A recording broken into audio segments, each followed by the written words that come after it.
doubleheader with both teams getting strong pitching performances and wins. Alongside Todd Agnew, I'm Chris Goforth. Glad to have you with us today from Frost Stadium in Chattanooga. Despite dropping their first conference game of the season, the Mocs are in sole possession of first place in the conference after Samford swept UNCG yesterday. Wofford sends their ace Abby Greenwood to the circle today as they look to hand UTC their first series loss of the season. It's the Terriers and the Mocs. We've got a look at the lineups and the first pitch coming your way right after this.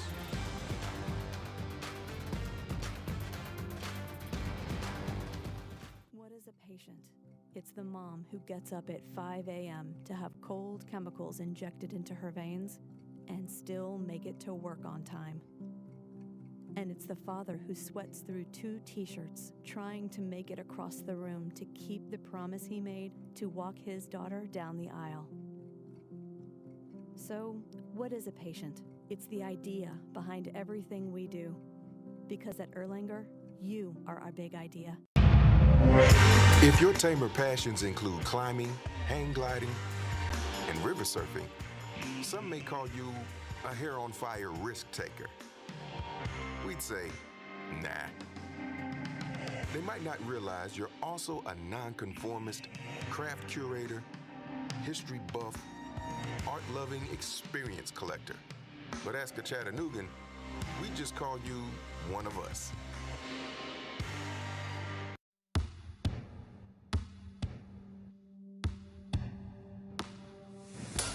There's a beat in all of us.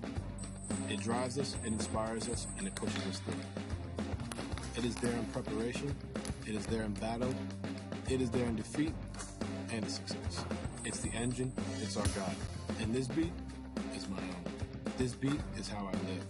And this is how I hydrate. Body Armor Sport Water, hydration for athletes. Let's talk trash. Since 2016, we've reduced the amount of litter on our roadways by, drum roll please, 12%. But there are still 88 million pieces of litter on our roadways, which is just way too many millions. Come on, people, help a cup out. Let's do this. Join the movement at NobodyTrashesTennessee.com. Runs have been a premium this year for Wofford. The Terriers lost to the Mocs yesterday 2-1 in Game 1. Come back, scored 3 runs in Game 2 to get a 3-1 victory, hitting .227 as a team. Hope Engel, the big story at the plate yesterday, 3 for 7 with 2 RBIs for the Terriers. Back in the lineup today, she'll be the designated player. Only 5 home runs this season for Wofford. Todd, that's not what they do. They want to try to get on base and just take it station at a time. Yeah, very fundamental type of gameplay by them. And, you know, the oldest argument in this game continues. Good pitching versus good hitting. And yesterday it turned out that good pitching turned out to be the primary factor in the outcomes. Both teams would like to hit a little bit better in this final third game. Izzy Alley gets the start in the circle for Chattanooga. She's unbeaten, 4-0 on the year, earned run average close to 5 at 470. She's thrown 22 1/3, given up 23 hits, 15 runs. They've all been earned. She's walked 8, and she struck out 17. Opponents are hitting .277 against Izzy Alley this season. Chattanooga takes the field today in sole possession of first place in the Southern Conference. The Mocs are now 7-1 in conference play as Kate Platt will lead it off for Wofford. Platt yesterday went 1 for 5 with a run scored. But Chattanooga was able to slide up in the standings and into first place despite splitting that doubleheader yesterday. But Samford did a number on UNCG. They won 8-3 in Game 1 and 12-0 in Game 2. The Bulldogs outscore the Spartans 20-3 yesterday. That was that outcome, when I looked at that today, was just as surprising as the number of numbers I can guess incorrectly on the lotto. Platt gets hit. She'll go to first. I mean, I didn't see that happening at all with Samford and UNCG, and it turned out to be a good day for the underdogs in this league. Chattanooga with Jace Purdy behind the plate. Kendall Forsyth at first. Olivia LePerry is the second baseman. Kaylee Snell is at short. Kaylee Phillips over at third. The outfield of Pitts, Cernudo, and Keeline. Going from left to right. You know, Chris, we talked about at the very start just moments ago about good pitching versus good hitting. Also, good defense, right? I mean, you look at that first game yesterday, and the 2 runs by Chattanooga, only 1 was earned. And we have seen mistakes get magnified in these games. I thought they were magnified yesterday, just showing the importance of how good fielding is and hitting batters and walking batters and giving free passes in this series so far may come back to haunt you. Chattanooga with 28 errors on the season. The Mocs had an error in each game yesterday as Abby Campbell, the left fielder, steps in. Campbell 2 for 6 with an RBI. There's some confusion on the mound about the pitches here. I'm wondering if Allie has the right wristband on. Couple of checks. And she delivers low for a ball. Kate Platt, the runner at first. She is 2 for 2 on stolen base attempts this season. Wofford did not have a lot of success on the base paths yesterday against Chattanooga. Mocs threw out 2 would-be base stealers yesterday. Both coaches felt like they had to be aggressive on the base paths, and sometimes, as you pointed out, they were not rewarded for it. Other times, they were. It was kind of a 50-50 day in those 2 games on the base paths. Ball gets by Jace Purdy. Chattanooga has turned 18 double plays this year. That's the most in the Southern Conference, and certainly with a runner at first. Chattanooga infield as they come over to greet pitcher Izzy Alley, all thinking about ways they can turn to. Frank Reed out for a word with Nelson Rosa, our home plate umpire. You know, with Frank Reed, it's almost impossible to anticipate or to talk about what he might be talking to the officials about. He is one of those coaches that doesn't miss a thing, like most softball and baseball coaches. But he's inserted himself early into this game. Slapped foul down the first base side and out of play. Kind of thought yesterday, going into the series, it felt like it could be more of a derby with the Chattanooga bats. It turned into a chess match, and it just feels that way again right now. Swung on and missed. Down goes Campbell. First strikeout for Izzy Alley of the afternoon. And with 1 out, a runner at first, that brings up Hope Engel. We talked about her at the top. 3 hits yesterday in 7 at-bats. She drove in 2. She was a problem for Chattanooga yesterday.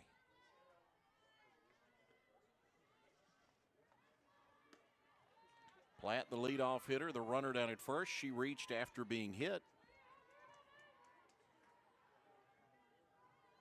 Yesterday, we saw some sunshine overhead. What was really a gorgeous afternoon. Maybe a little chilly with temperatures in the low 60s. Now today, we've got a little bit of a different story. It's cloudy skies, but warming up to 69, and we're going to end up in the low 70s before we're done here today.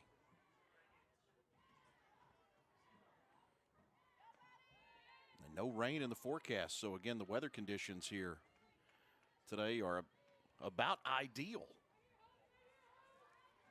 Well, certainly as an outfielder, you love these overcast conditions. It removes any element of the sun. It gives you sort of a backdrop to play the ball off of. Much easier out there today. The American flag in center field blowing towards right field, as is customary here.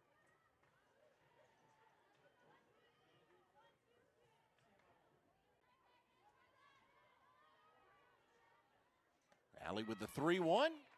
Got Engel to swing and miss. It's 3-2. You know, yesterday, Chris, in that second game, it also didn't feel very much like Chattanooga was focused on that game. You know, you hate to say that, and you don't say it lightly, but there were not only some fielding errors, but there were some mental mistakes by the club as well. And both of them turned out to be, both the error and the mental mistake allowed runs in an inning. Matter of fact, the winning run scored on an error, or the result of an error.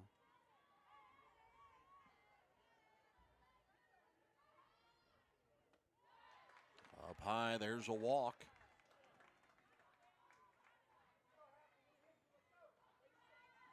Engel goes to first. Platt is at second with one out for Haviland Abernathy.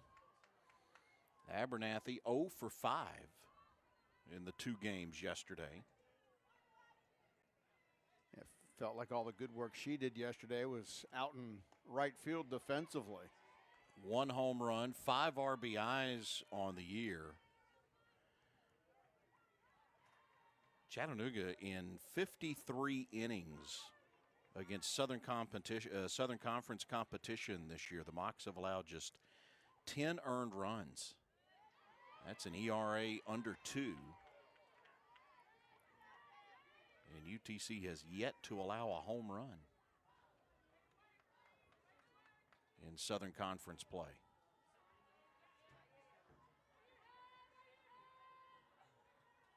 Feels like early in this one, Izzy Alley's a little bit all over the place with her control. Line back up the middle. A base hit. Cernuto on it quickly. Here's the throw to the plate. It is not in time. Platt rounds second and comes home to score. Abernathy with an RBI single to center, and Wofford takes the early 1-0 lead. Hope Engel has to stop at second.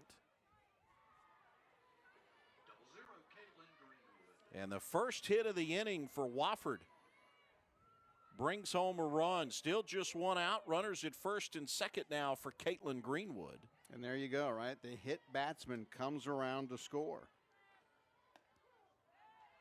But you still got a player that has walked out there on second base. Well, and if you're Wofford, just the idea to be able to get the early advantage here, especially with your ace, Abby Greenwood, going today. Greenwood was fantastic yesterday. Check swing from Caitlin Greenwood. But Abby Greenwood, despite taking the loss, went 6 innings. Yeah. Gave up 7 hits, 2 runs. They were both earned.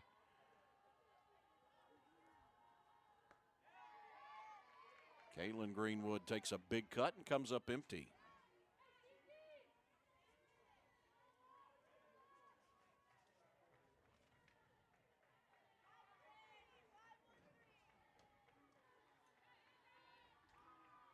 The 1-1. Low and away for a ball. 2-1. Nearly got away from Jace Purdy.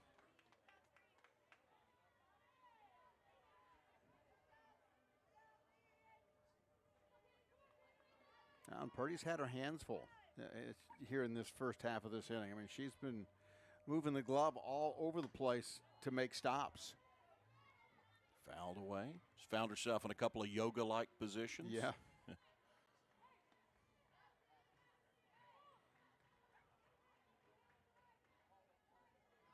1-0 Wofford lead. The Terriers trying to hand Chattanooga their first series loss of the season in conference play.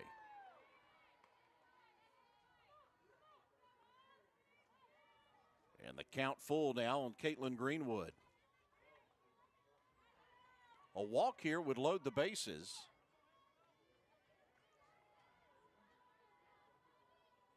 The 3-2 swung on, foul tipped. That's one that Purdy's going to wish she'd been able to hold on to.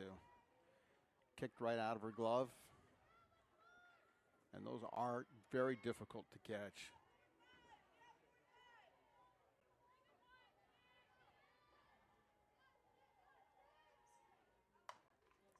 Chop towards third. Phillips has it, steps on the bag for one, makes the long throw not in time. And Greenwood is safe at first, but Hope Engel erased 5 unassisted.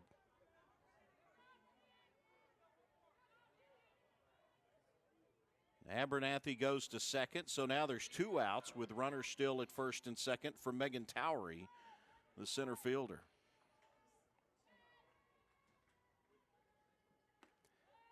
I ran into the Terrier team last night at the Dairy Queen.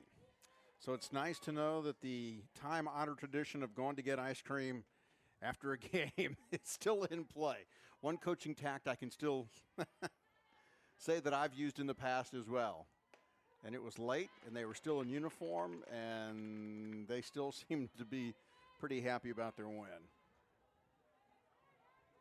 Wofford 3-5 in Southern Conference play. That win yesterday over Chattanooga made them 4-8 on the road. Off-speed pitch from Alley in there for a strike. 1-2 the count on Megan Towery. Towery went 0 for 5 in the 2 doubleheaders yesterday. Well, there's not a much better way to celebrate a win than a blizzard, right? No, that's right. Or a loss. Right. Hey, either way. Either way, man.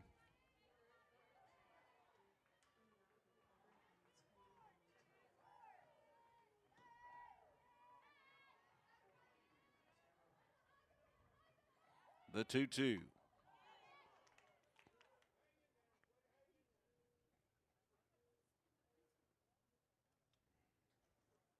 And Towery will stay alive. I guess she got a piece of it. Piece of it into the glove. It's the second time in this inning. Just a tough break. We've already mentioned how hard it is to hang on to those. There's such a spin of that ball coming back into your glove after it's been touched by a bat. The 2-2. No question about that. Second strikeout of the inning for Izzy Alley. And Megan Towery goes down swinging. And that will do it for Wofford here in the first, but not before the Terriers can get a run on the board. The RBI single by Haviland Abernathy scores Kate Platt. It's 1-0 Terriers.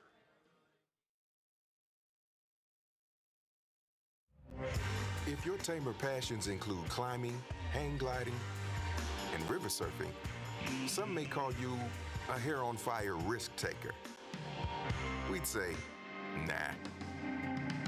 They might not realize you're also a nonconformist, craft curator, history buff, art-loving experience collector. But ask a Chattanoogan, we just call you one of us. What is a patient?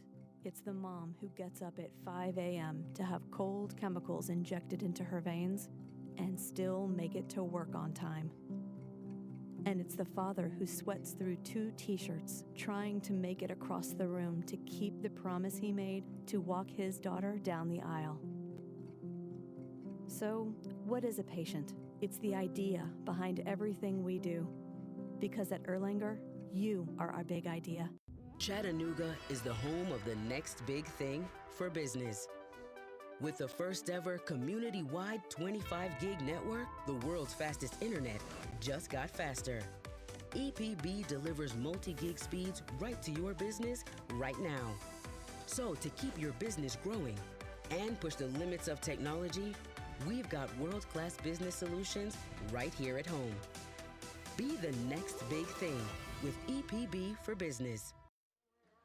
Back at Frost Stadium, as you get a look at this lineup for Chattanooga Mocs, hitting .319 on the year. That's best in the Southern Conference. 25 homers this year, slugging better than .400, and have a .400 on-base percentage as well for the Mocs. Kaylee Snell is the Southern Conference Player of the Week, and she will be the one to lead it off for Chattanooga against Abby Greenwood of Wofford. Greenwood on the year, now 5-10. 86 and 2/3 innings pitched, 99 hits, 46 runs, only 29 earned. She's walked just 12 in those 86 innings and has struck out 40. You should get a look at the numbers on Snell.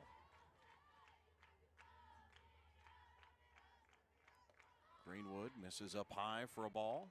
Count evens at 1-1. Chris, this is really part of the order that just didn't come through in that second game for Chattanooga yesterday.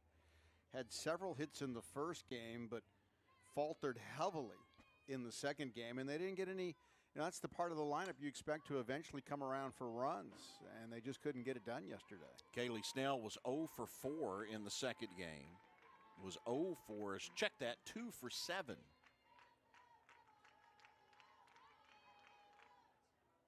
In the 2 games, but 0 for 4 in game 2.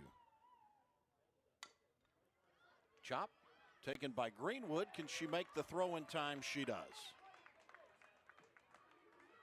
Wow, Snell retired. Yeah, what a athletic play in the circle to hop up and come down, regain your balance, and make a decent throw. You see the line on Abby Greenwood. Fantastic day for her yesterday, throwing 6 innings of 7 hit ball and allowing just 2 runs. Cameron Cernuto, center fielder in for Chattanooga, slapped foul. Cernuto was 3 for 6 with an RBI.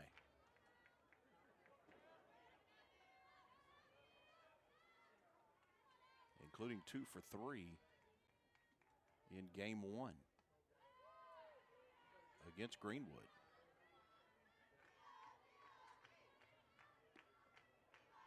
Chattanooga took game 1 of this series 2-1 before Wofford came back and got the 3-1 win in game 2.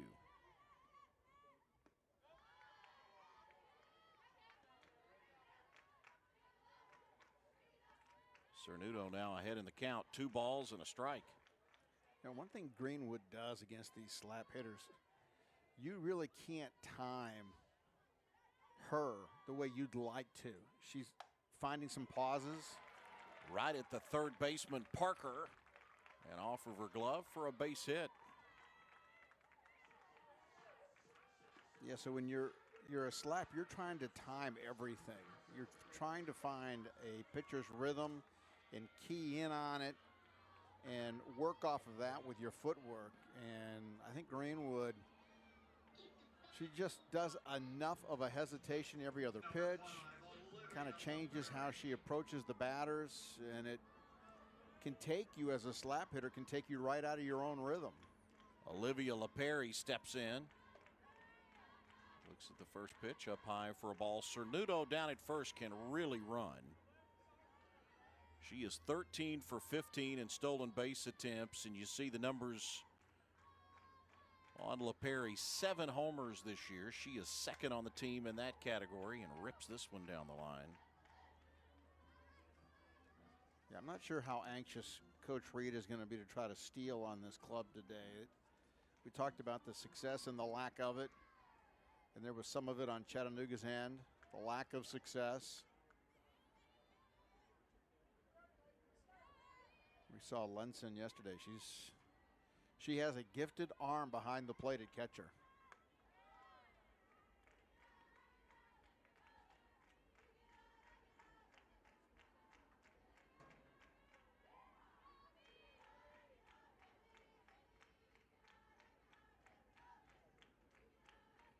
The 2-1 to LaPerry. In there for a strike. Count goes full now. Or check that, it's even at 2-2.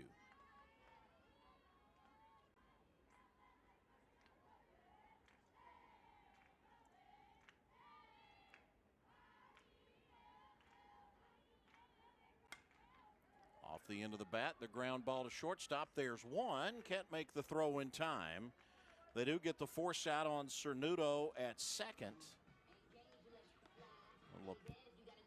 LaPerry at first, with 2 outs now for Bailey Pitts, the left fielder. And then there's the counter thought, right? If you had maybe were successful on stealing second base, you avoid that play.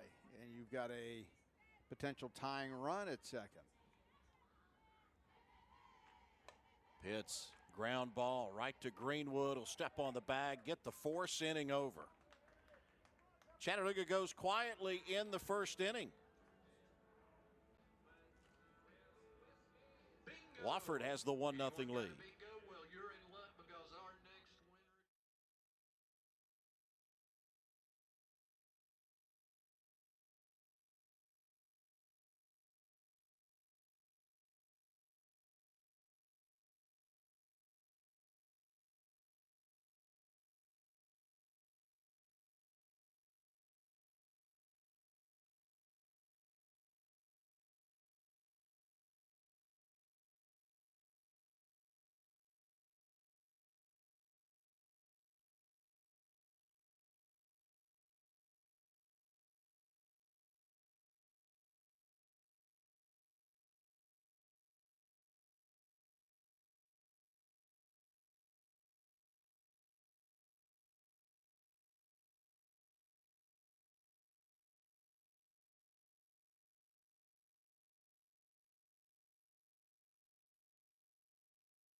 Wofford with a 1-0 lead over Chattanooga as the Terriers with an RBI single from Haviland Abernathy back in the 1st inning.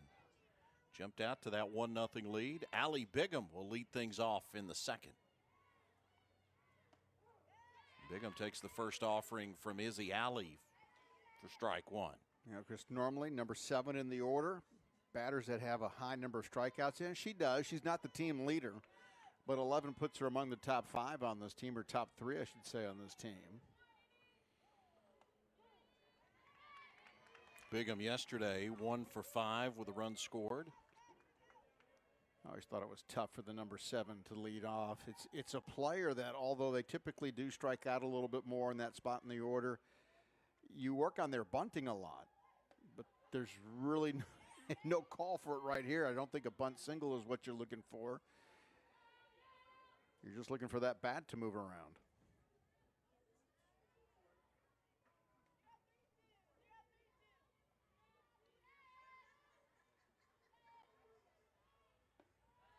Izzy Alley again misses low and away. Well, we can see she is against the righties and the lefties today. She is predominantly more against the righties, been not only away but also low.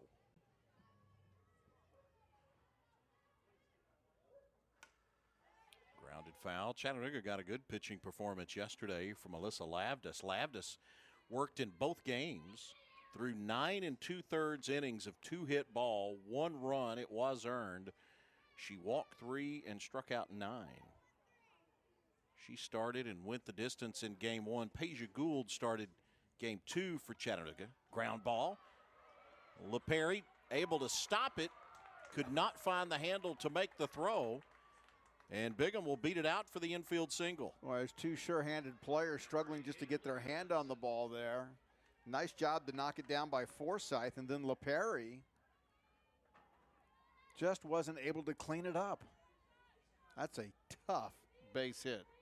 Olivia Linson, the catcher, with a runner on now. And again, Alley misses low and outside. Linson yesterday 0 for 4.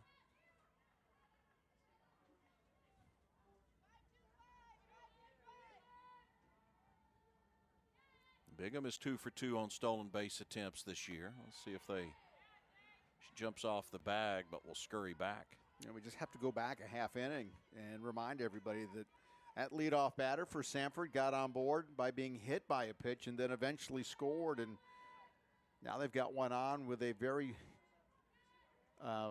tough earned single to first. Izzy Alley needed to deliver a strike, and she does. It's 2-1. You get a look at Bigham, the runner over at first base. She'll get into her crouch, ready to sprint. Back-to-back strikes now by Allie. And the count evens at 2 balls and 2 strikes.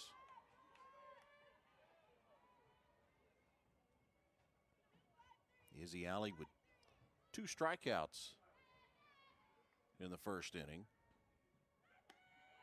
Off the plate, and the count goes full now, 3-2.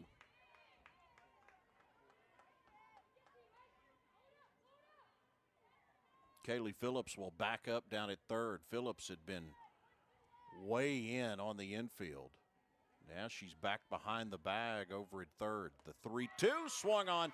That's strikeout number 3 for Izzy Alley. First out of the inning for Wofford. 1 out, 1 on for Gracie Parker. Parker went 1 for 3 in the 2 games yesterday.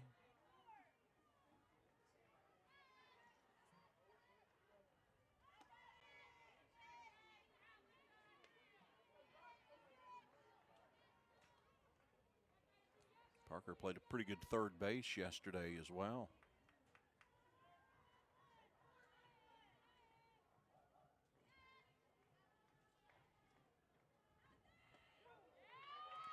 In there for a strike.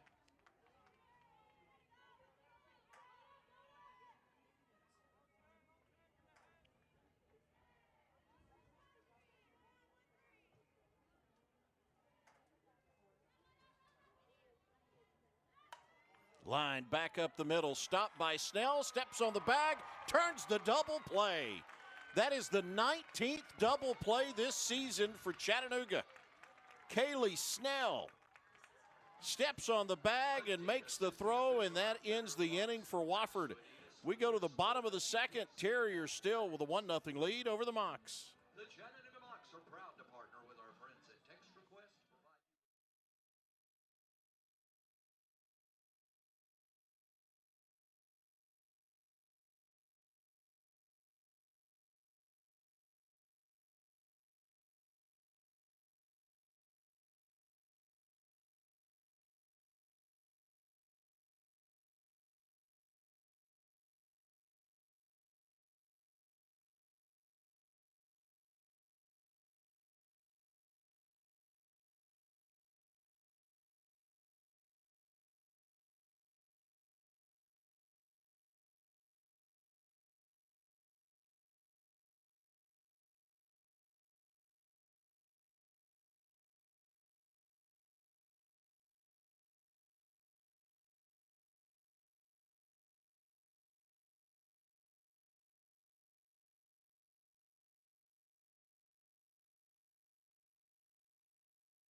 One nothing lead. Wofford on top of Chattanooga. Leading off for the Mocs, number 17. Terriers handed the Mocs their first Southern Conference loss of the season yesterday. And now they try to take the series here in Chattanooga. Sunshine beginning to peek through as Kendall Forsyth steps in. First offering from Abby Greenwood for a strike.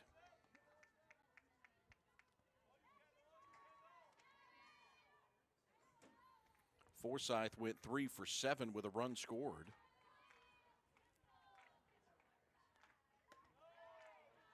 Lays off the high from Greenwood.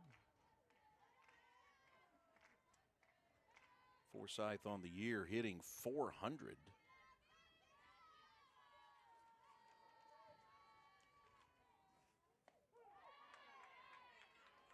Didn't expect that pitch. Kind of bent her at the knees a little bit. I have to believe that they anticipated this would be the starter today. Both clubs probably had a fairly good idea of what they were going to face. And usually in these third games, mentally you come to the plate and you've already decided this is what I feel like I'm going to be successful with this afternoon if I see it. And in these third games, a lot of it comes down to just early pitch recognition. The 2-2 count to Forsythe. Popped it up. In the infield, and it drops. Platt not able to get a hand on it. And a heads-up play by Forsythe. She'll take second. They're going to call interference. They may be bringing this all back.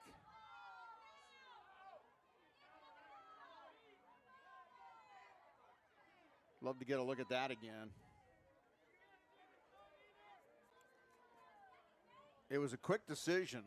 We're going to get a chance to see if that's what they're discussing here.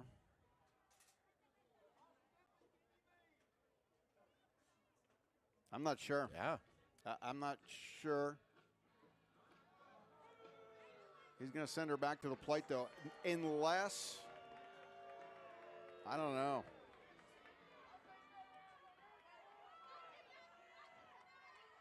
Yeah, the Chattanooga fans not happy. Yeah. The umpire first is going to get worked by one coach, and the umpire third is going to get worked by the other. And you're going to lose your base runner here more than likely. Forsythe again pops it up, and it's dropped. Greenwood could not close the glove on it. Check that it was Parker, the third baseman, who had come over. And Parker couldn't snap the glove shut. Well, karma is indeed interesting, and I appreciate this game. I appreciate these two teams, but that just has a sense of fairness about it in some ways. Although I would like to know what the umpire saw on the first drop that brought Forsythe back to the plate. And we'll get a visit to the circle. You know, I kind of understood the one maybe between the second baseman and the first baseman, just because maybe there's a little bit of wind, and we've talked about the sunshine here before. We no longer have cloud cover. We have sunshine on the infield. This side of the field is a little bit more harder to explain, though. Always underneath it, doesn't seem to move away from her. That ball just comes in and gets right on the heel of the glove. Takes a big hop out. Chelsea Butler, the head coach at Wofford. As you get a look at Frank Reed and his mocks cheering for the rally behind him in the dugout. Wonder if Frank Reed would think about making a change here with the runners. He has now stepped down the line, and he is indeed going to do that. So we'll get a runner in place of Forsythe.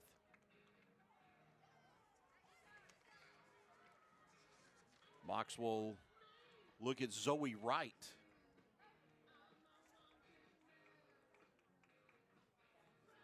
So Wright will run in place of Forsythe at first. So that gives Chattanooga a little bit better speed on the base paths now. And Chris, that is just the second error of the season on Parker at third base. That is, that's an incredible number for a third baseman in this game. That is the 45th error this season for Wofford.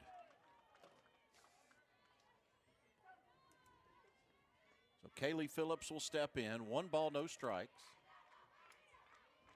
First baseman in Bigham playing in, anticipating the bunt. They charge from the corners, and Phillips pulls back.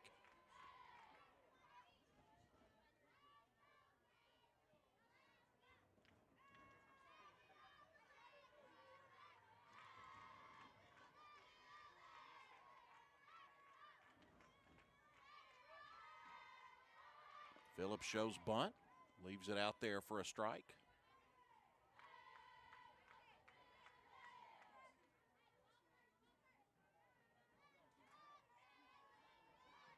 It's interesting with Zoe Wright. I don't see her with a stolen base attempt this year. This is, I think some of this is just all about a gut feel.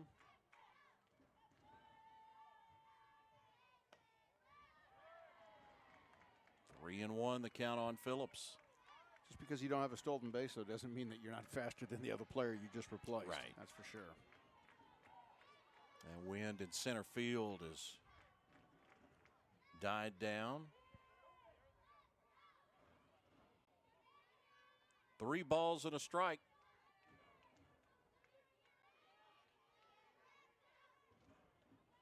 Greenwood wheels. Hitter. Kaylee Phillips gets hit by a pitch. She is no stranger to that. That is the 12th time this year Kaylee Phillips has been hit by a pitch.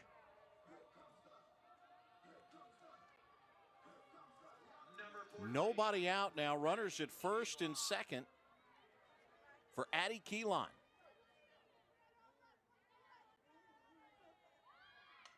Keeline lays down the bunt. Taken by the first baseman, throws to first in time. They get the force. And the runners advance. Forsythe goes to third. Phillips goes to second.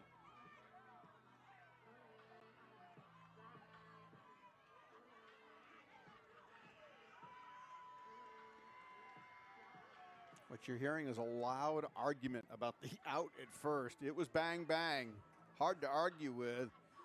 And Frank Reed is back to the home plate umpire again.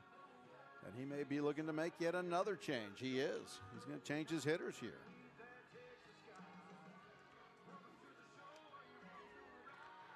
So it'll be Anna Dovey. Dovey will hit in place of Jace Purdy. Now it is clear that Coach Reed has a lot of confidence in Dovey. We see this routinely now. Dovey was 0 for 2 in some limited action yesterday. 1 out, runner at second and third. Zoe Wright, the runner for Kendall Forsythe at third. It's Kaylee Phillips over at second. A base hit here would bring home at least 1 for the Mocs. And Dovey with a big cut and comes up empty. We mentioned yesterday Dovey hitting above 300 in this situation.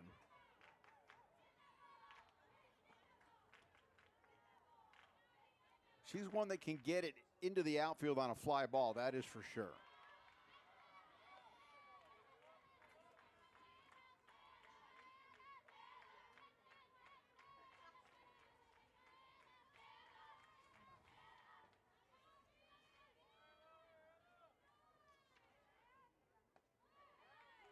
Inside for a ball. 2 balls, 2 strikes.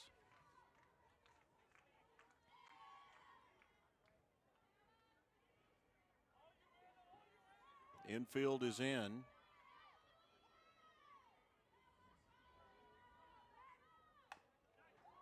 Dovey sends this one foul. If I'm not mistaken, this would be her first hit in this series if she was able to make contact. Yeah, she was hitless yesterday. A couple of at-bats.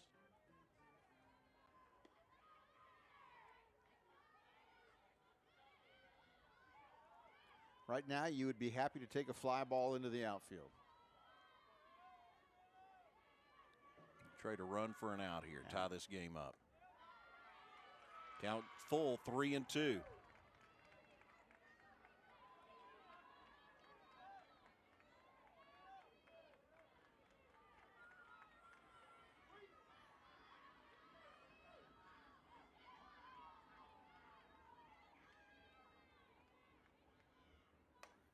Dovey sends it into left center, going back all the way. It's off the bottom of the wall.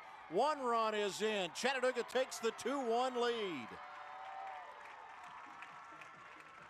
Wright scores from third. Kaylee Phillips motors home, and a 2 RBI double by Anna Dovey.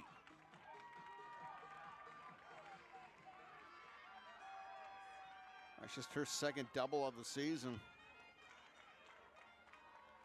And that's pretty good timing.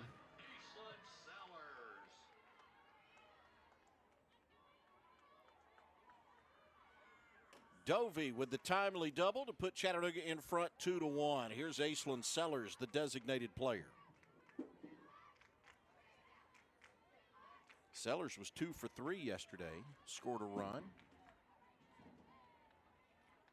And here we go again, Chris. The error and the hit batsman both score in this inning, right? That has been the theme. I mean, yesterday Chattanooga in 2 games, gave up 2 earned runs. Right. And you would think you only give up 2 earned runs. You know, you expect to win both of them when that's all you give up. But instead, Chattanooga had to settle for a split. And you think about in this game already. The hit batsman has scored twice, once for Wofford, now once for Chattanooga, and one on an error.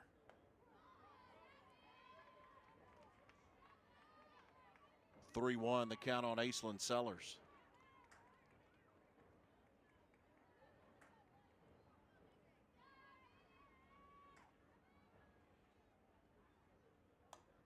Sellers singles into center field. Dovey has to stop at third. Runners are on the corners with 1 out.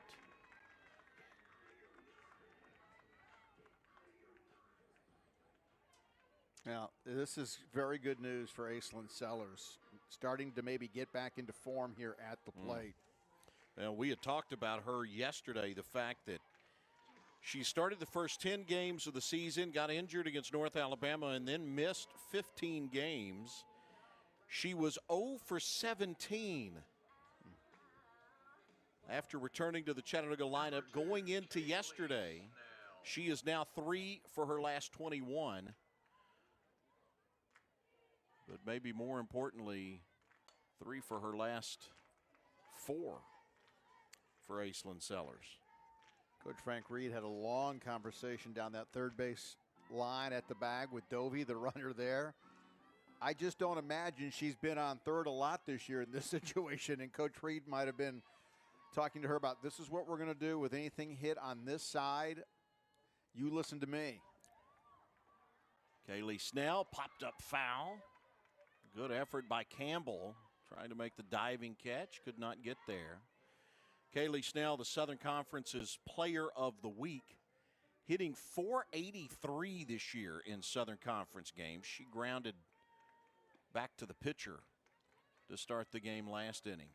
Now, this is where a lot of coaches will tell a base runner at third, you're listening to me. You're not worried about anything that gets into the outfield. I'll let you know. Don't look for the ball if it's a fly ball.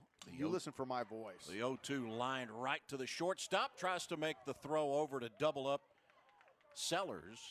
And Sellers back in time with a head-first slide. 2 outs now for Cameron Cernuto. Cernuto, the center fielder, singled to center and was erased on a fielder's choice last inning. Chattanooga with 2 runs here in the second to reclaim this lead at 2-1.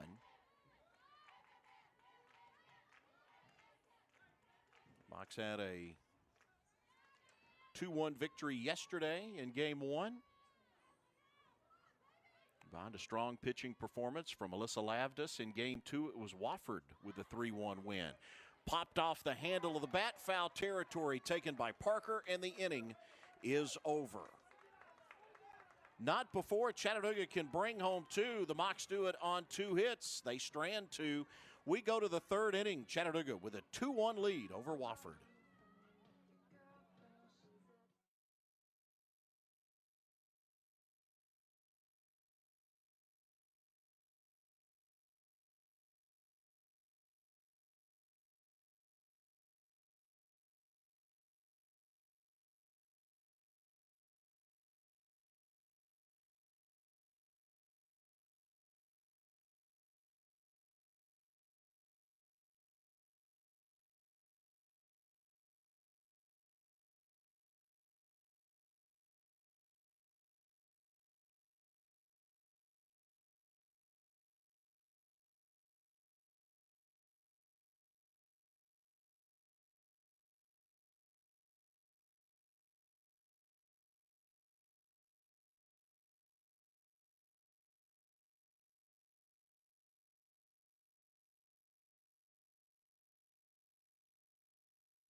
New pitcher in the circle for Chattanooga, Izzy Alley, exits after 2 innings of work.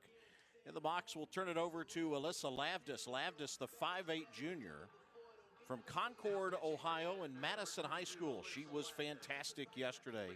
Lavdis with 7 innings of 2-hit ball, gave up just 1 run. She walked 3 and struck out 6. She digs in here against the top of the Wofford lineup, and there's a base hit by Kate Platt into right field. Platt delivers the single. She's at first for Abby Campbell, the left fielder. Campbell, a strikeout victim last inning.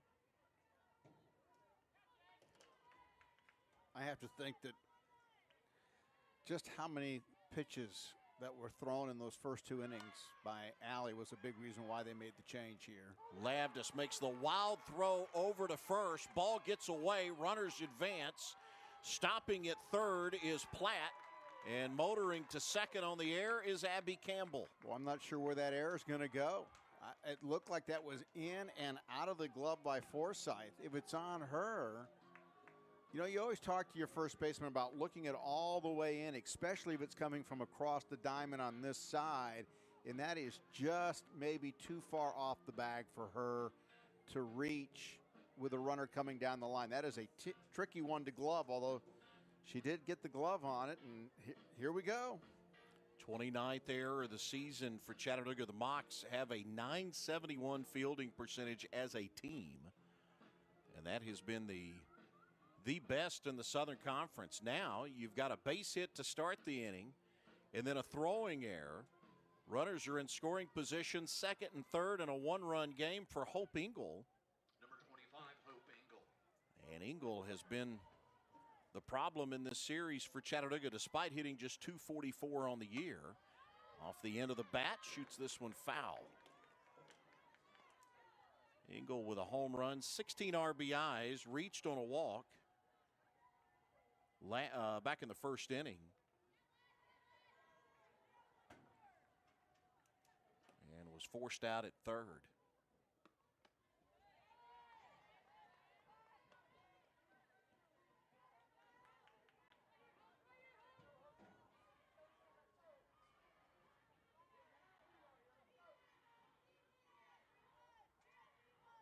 As we were talking about yesterday, the vast majority of these errors in this game are on the throw. I'm still waiting to see from the official score how they're going to go with this one. On the throw or on the grab at first. I'm with you initially. Probably the throw. It's not ideal.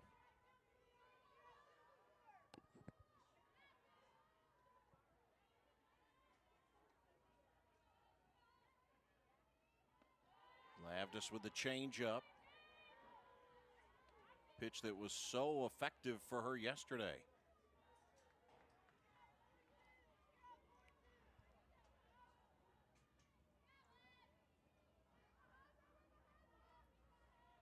The 2-2. Engel, ground ball. Cut off by the shortstop. Snell makes the third, a collision at first. And 2 runs will score for Wofford, and the Terriers jump back in front.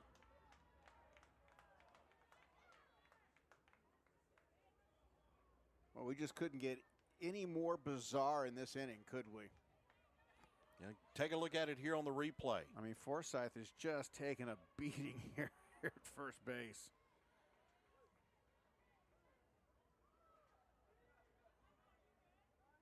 Engel down at first. 2 runs are in. A 3-2 lead for Wofford. Boy, after the 2 games we saw yesterday from these two, this has been an offensive explosion. Chattanooga with a 2-1 win in game 1. Oh, another error. 3-1 win for Wofford in game 2. That will go down as the second error of the inning on Chattanooga.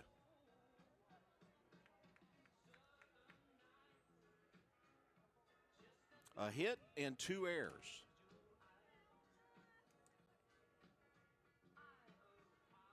Frank Reed went out and had a word with the officials. Yeah, I mean, there's some thought that maybe you could look at obstruction. That throw, another throw that pulls the first baseman off.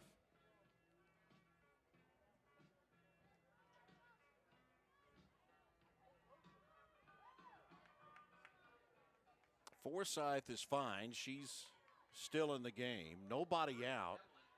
Hope Engel, the runner at first. And Haviland Abernathy, the right fielder who singled and drove in a run last inning. And Lavdis delivers the heat for strike one. Abernathy at 276 on the year. One home run. She does have 6 RBIs. Squares around, drops down the bunt. It's bobbled. No play. Everybody's safe.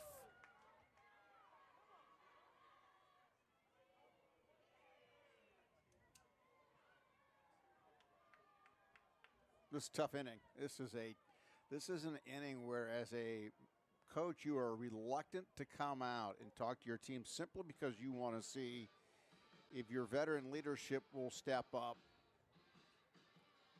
and settle things down. That's going to be the 3rd error in this inning. Wow.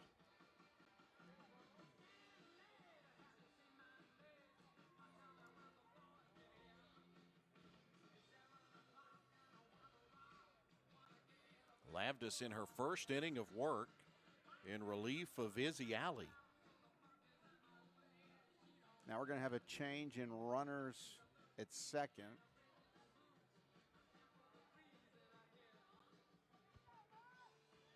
Running for Eagle number 9, Hannah Maddox. 0-0, Caitlin Greenwood. They will go with Hannah Maddox running down at second. As Caitlin Greenwood, the shortstop, will step in. Greenwood at 191 on the year, 2 home runs, 10 RBIs. She is 0 for 1 today.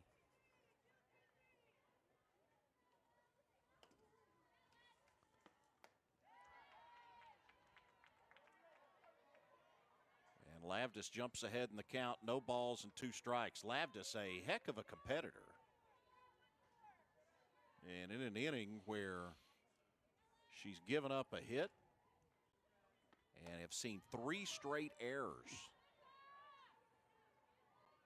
And all the talk coming into this series was about how this team has, for Chattanooga at least, improved at the plate, in the circle, and with their defense. And that defense has not held up its end of the bargain. The offense has not held up its end of the bargain so far. And the pitching staff is trying to work its way through this. 5 errors this weekend for Chattanooga, including 3 today. And we're still in the top of the 3rd inning.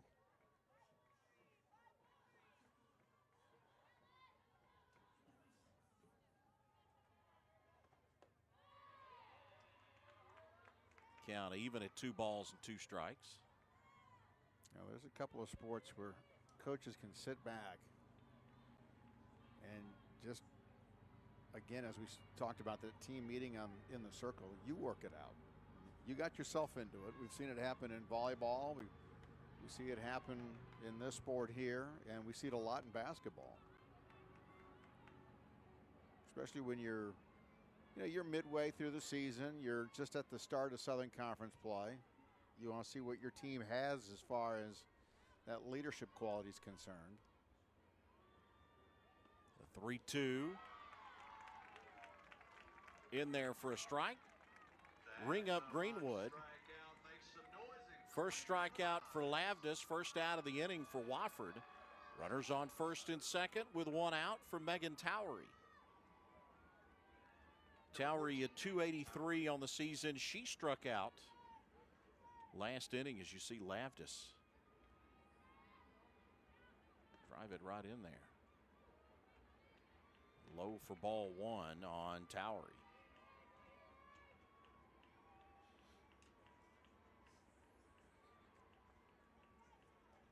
And don't forget, in the bottom of the second, we saw 2 errors by Wofford.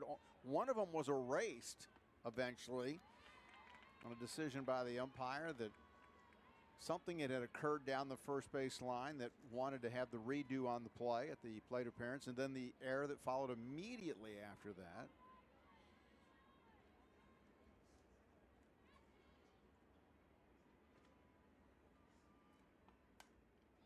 Grounded foul. This is one of those, you know, if you wanted to introduce somebody to this game, Yes. this is not the game you show them. Okay, I was just gonna, yeah, no. This is not the game you want to introduce them. This is not the, yeah.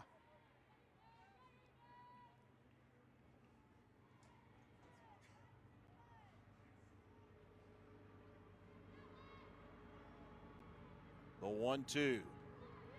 Towery stays alive, fouls this one back. Able to get a little piece of it. This is like watching the outtakes at the end of a movie, right? Mm-hmm. I don't know that anybody's getting too much of a chuckle out of these. No, well. There's no Melissa McCarthy outtakes here. No.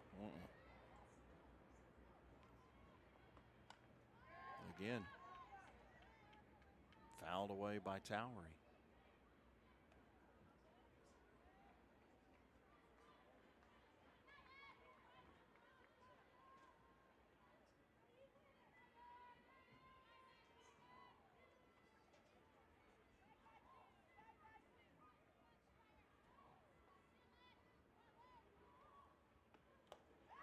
There's the strikeout. Back-to-back strikeouts for Alyssa Lavdis. 2 gone here in the third. Runners on first and second now with 2 outs for Allie Bigham. And watch Lavdis. Towery not able to catch up with it. And Bigham now 203 on the year. 6 RBIs. Runner in scoring position takes a big swing and a miss for strike 1. Bigham reached on an infield single last inning.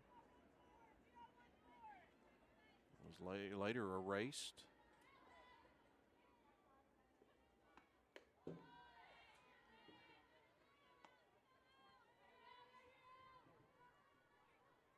Chattanooga turned a double play last inning to end it.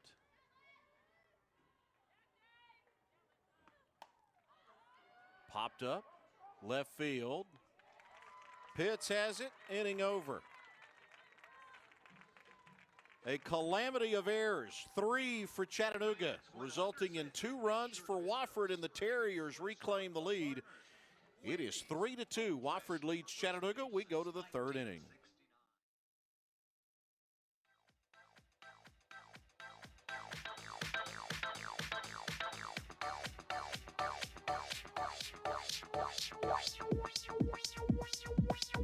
I need to try it first.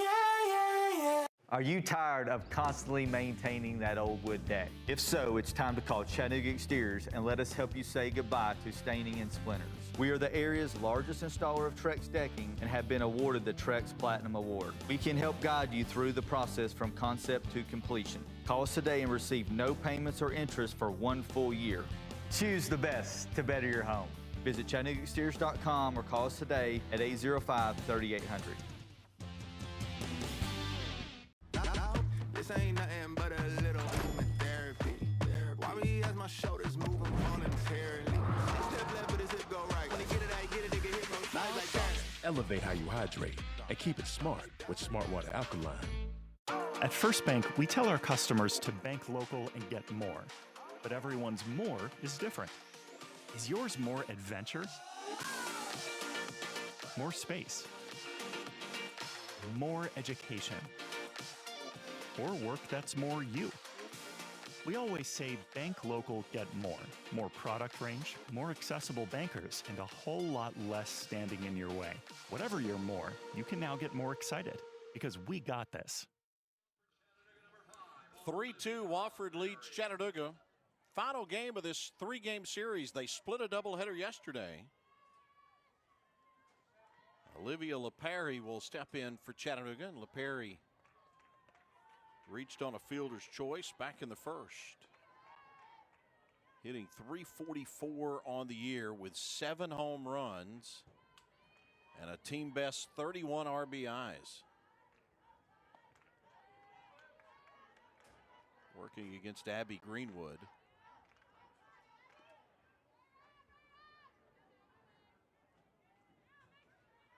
Perry yesterday was 0 for 1 against Greenwood. Did have an RBI. Wanted to swing, but held up. Chris, yesterday we said this constantly. It could have been worse. 19 runners left on. I feel like we're in that same position today. It could be worse for either side. Hit off the end of the bat. Greenwood at short makes the throw in time.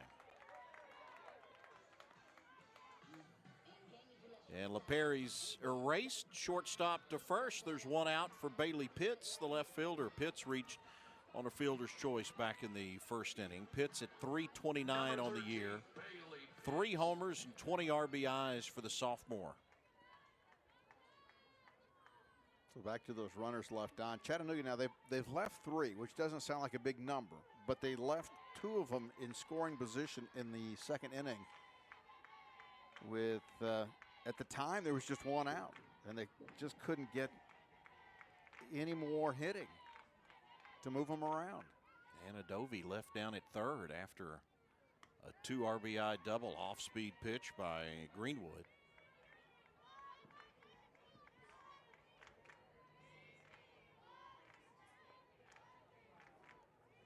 One ball, 1 strike, 1 out, nobody on base. Bottom of the third. Lined and fouled over the head of Parker down at third base. I finally got the line score on Lab just from that inning. I think they were taking some time to work that out. Only none. 2 runs, none of them earned. So out of the 3 runs that Wofford has today, only 1 has been earned. Line back to the pitcher. Greenwood knocks it down. Throws to first, 2 outs.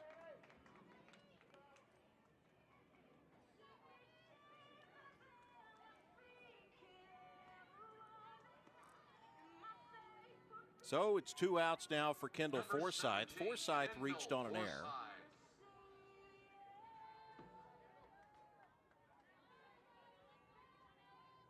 To start last inning.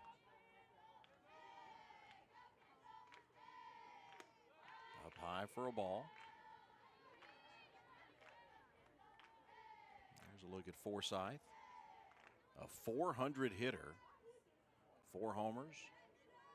27 RBI. Second on the team and runs batted in behind LaPerry. Line, base hit into left field, right underneath the glove of Parker. Forsythe with a 2-out single. Chattanooga tries to extend the inning now for Kaylee Phillips, the third baseman.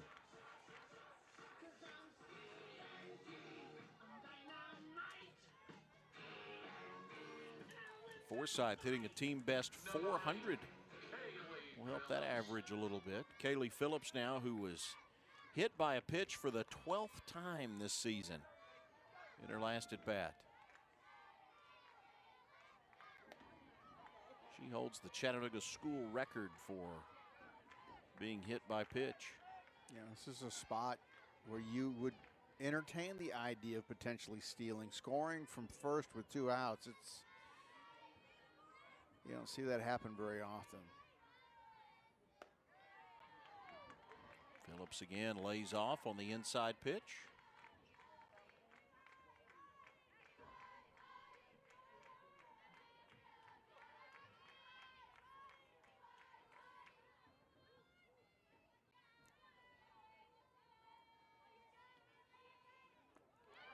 Strike 2. You know, this is the one change in the order that you and I got today. Phillips was moved, rotated up, right? And the lineups we got today stayed just the way they were. I'm sorry, Phillips actually batted 6th yesterday. Lined into right field. There's a base hit. Runners at first and second with 2 outs. Here's the change coming up. It's Addie Keelan that had moved up. Keelan with a sacrifice in her first at bat, and Addie Keelan is again having a really nice year. Keelan at 342, but in Southern Conference games this year, she's hitting 450. First pitch swing and a miss. Chattanooga would like to see that 450 average shine here with runners at first and second and 2 outs. Coach Reed did not like that. He felt like she was fishing for a big hit, and that was out of the strike zone and out of her ability to reach. And she soars this one high, right center, back to the wall, out of here. Yeah, that's more like it for Frank Reed.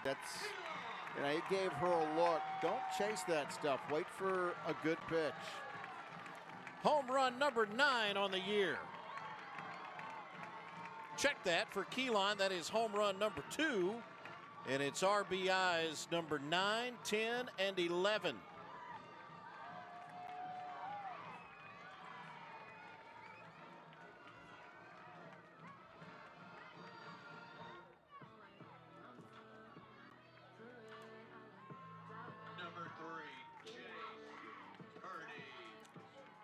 Thought it was odd yesterday when we got through that 2-game stretch without any home runs.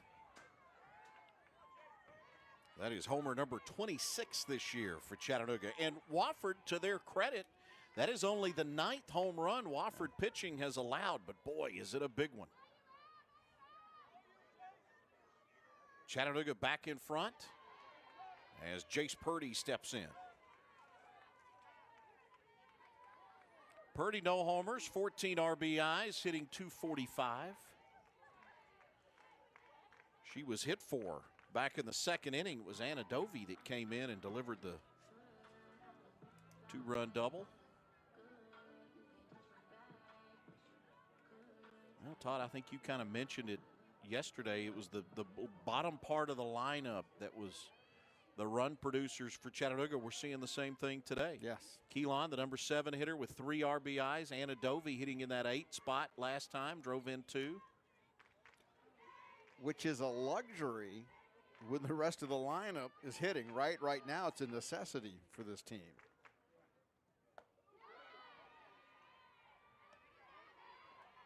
The first 4 hitters in the Chattanooga lineup have managed just 1 run so far, and none of them have been able to advance past first base.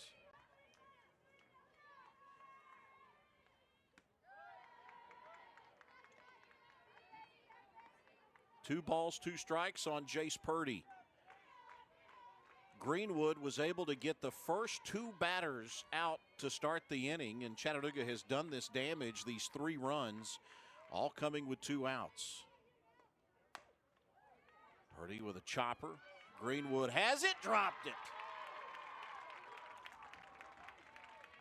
Well, there's should be another error. That would be the second for Wofford and our 5th of the day. Yeah, and all on that side of the diamond. Third and at shortstop. Watch right here.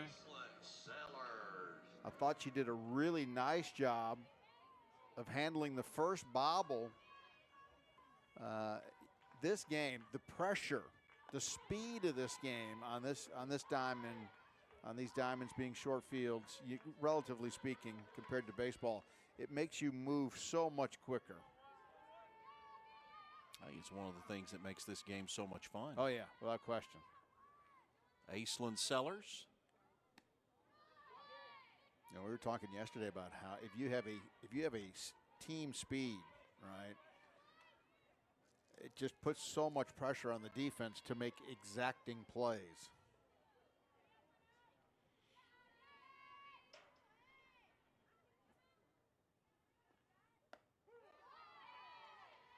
One and 2, the count to Sellers.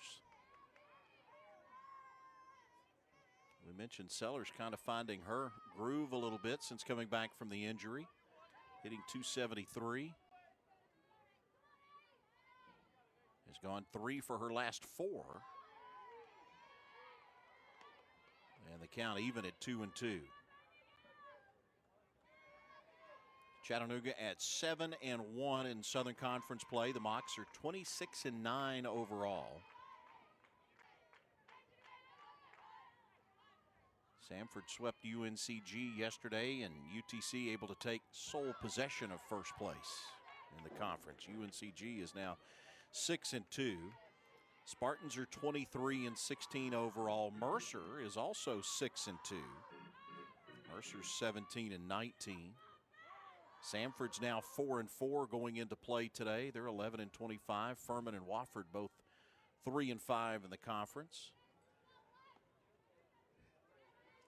That foul ball got returned back into the field. I mean, into the field. They would like them kindly handed back for additional play.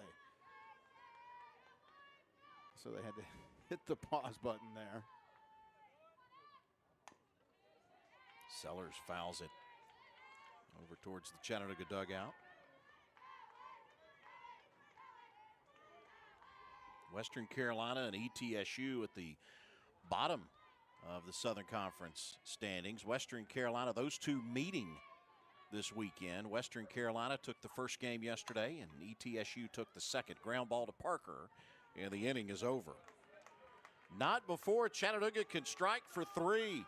A three-run homer from Addie Keeline, and the Mocs are back in front.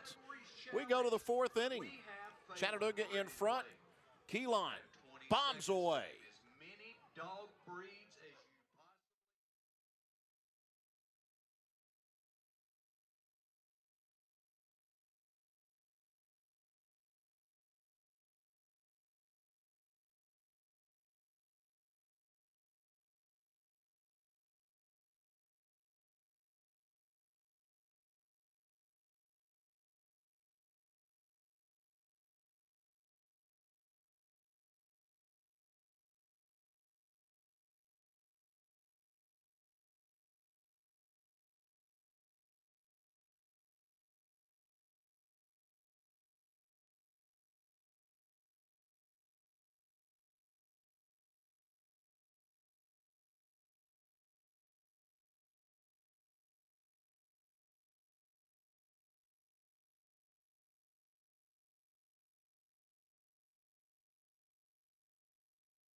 Back at Frost Stadium, Chris Goforth, Todd Agnew with you for Chattanooga and Wofford today. Mocs, despite 3 errors, have the 5-3 lead. Wofford will send Abby Gossett, the freshman from Inman, South Carolina, to the plate.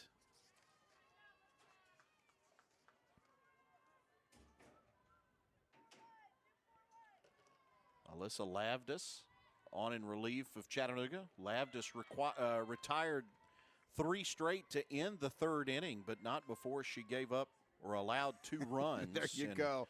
It was just an absolute gaggle of errors and bad play. Yeah. Chattanooga with 3 errors last inning. 2 runs, none of them earned. That's tough pitching now.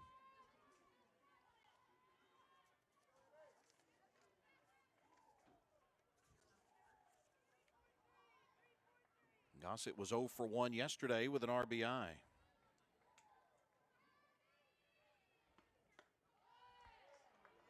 Nice job to hold her hands there. Some batters they just get too committed on stuff, and it doesn't allow them to pull out of a mistake.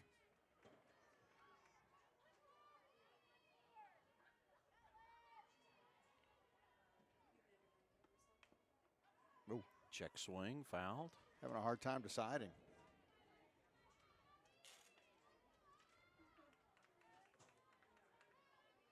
Two balls, 2 strikes.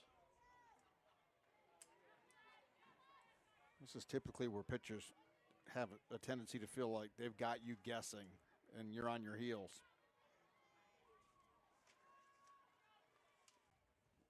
Off-speed pitch in the dirt. Count goes full. 3 balls, 2 strikes. Gracie Parker, the third baseman, awaiting her turn on deck.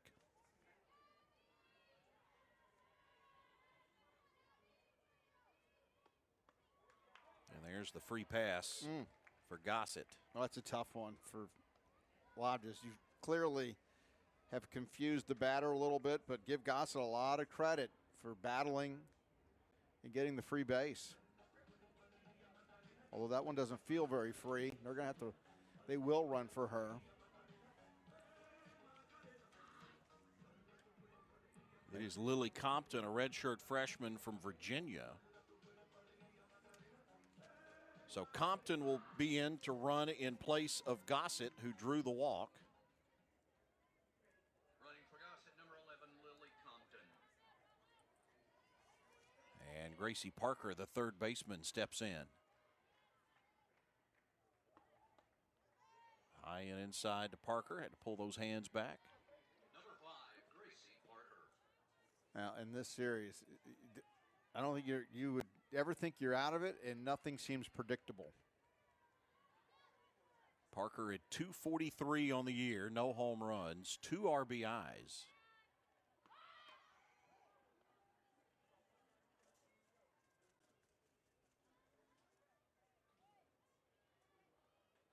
Even counted 1-1. Nelson Rosa behind home plate. He'll take a look at that ball and turn it back over to Alyssa Lavdis. Lavdis came on in relief of Izzy Alley, who started the game and worked the first 2 innings.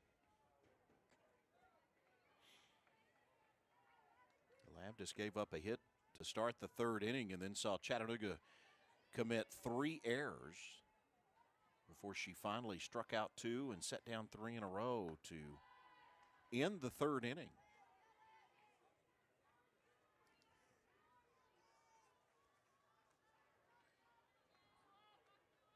Chattanooga's committed 5 errors in this series.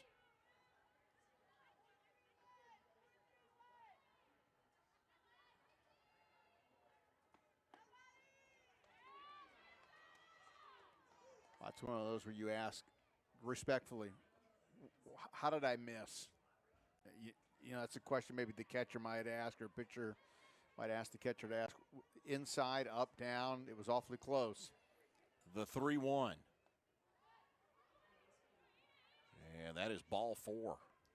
Back-to-back walks by Lavdis. Parker is at first. Compton, running in place of Gossett, is at second.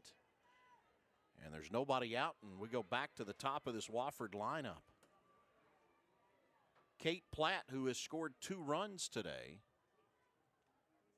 And looks like both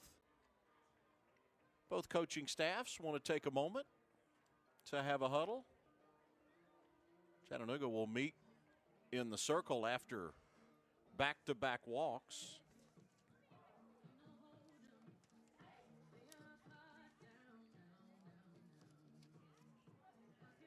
It's been a lot of work by Lavdis. I mean, it's just, you know, that was a tough 1st inning. Now it's turning into a tough 4th inning.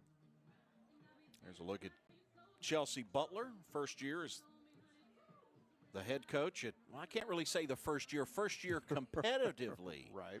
as the head coach. She has been on the job for almost 2 years at Wofford, but this is their first year competitive playing. Spent 3 years as the pitching coach at Maryland and was an associate head coach at Presbyterian for 4 years from 2014 to 2018. Line, base hit into right field. Off the bat of Kate Platt. Rounding third, coming in with a feet-first slide is Compton. Stopping at third is Gracie Parker. And Platt, with a single to right, drives in a run. Watch here, Chattanooga does the right thing this time. They cut this throw off and keep runners at the corners. They've made some poor defensive decisions today, and this time I think they get it right. Abby Campbell takes the first pitch for a strike. Campbell is 0 for 1. She struck out back in the first inning. Now, last inning, she reached on an error and later came around to score. Still nobody out. And runners on the corner. A base hit here would tie the game. Shows bunt, runner goes. There's the throw, got her hung up.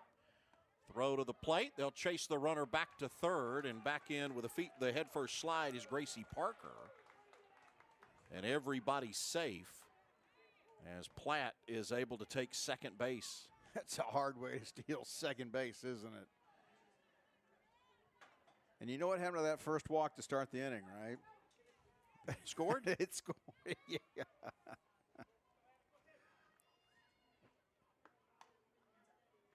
Slow roller to Phillips. They'll call it foul. Boy, Phillips tried to pick it up quickly to keep the ball in play and make the throw.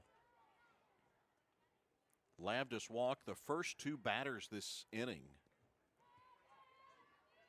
And then an RBI single by Kate Platt, and we've got a 5-4 game. Wofford back in this after Chattanooga had jumped ahead last inning. Dropped in for a base hit. It gets behind Pitts. It's going to roll. Wofford reclaims the lead. The base is clearing double by Abby Campbell.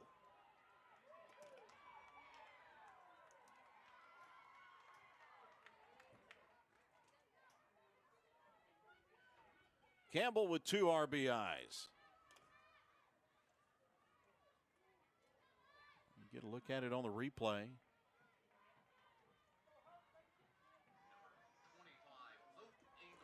Still nobody out for Hope Engel. Engel has walked and reached on an error.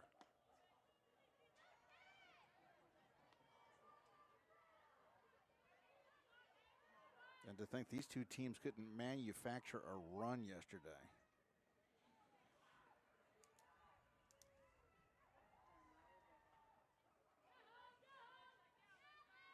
It's a 6-5 Wofford lead.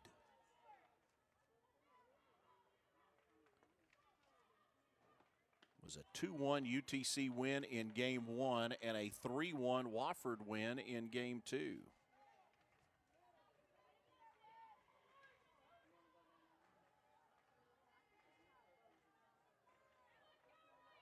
So Wofford is one more run away from the combined total of yesterday. And Chattanooga is 2 runs away from the combined total from yesterday of runs.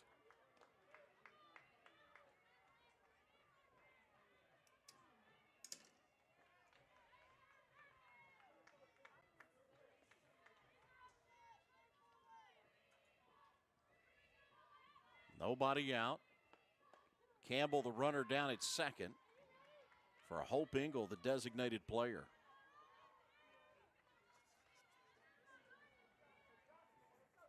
And Lavdis will have to come through with a pitch here. 3 balls, no strikes.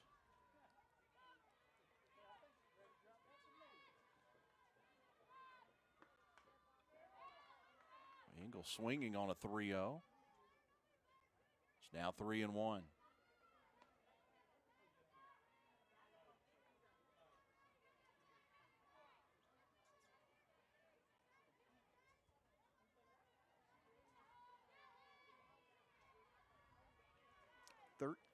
Of the 20 batters for Wofford, Chris, have reached base one way or another. Walk, error, hit. Towery has not reached. In Greenwood, right? Yeah.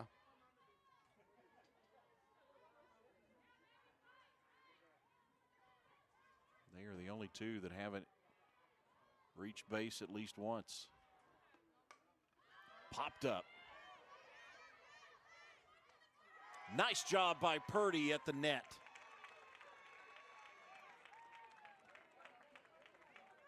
First out of the inning. Campbell has to hold at second. And that will bring up Haviland Abernathy. Nice job to get to the screen early and find out where it is. And that's the toughest part for a catcher, is getting back and trying to make a touch. You try to do that in left and right field when a ball is in foul play. You try, if you think you're going to be dealing with the wall, you try to get there first and then use it as a measure to help you make a play. But nowhere does it help more than at catcher. Abernathy 1 for 1. She reached on an error. Chattanooga with 3 errors last inning, but Abernathy 1 for 1 with an RBI. She singled to center and brought home a runner back in the first inning.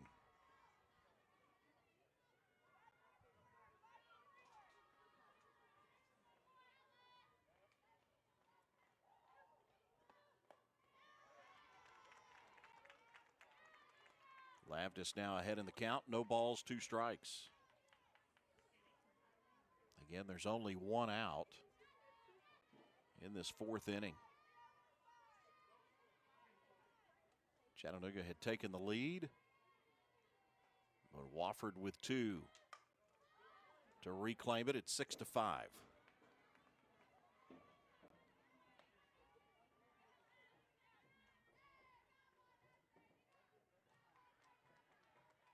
You mentioned it yesterday, the idea that Wofford being one of those teams you probably don't want to run into in a tournament setting. Right.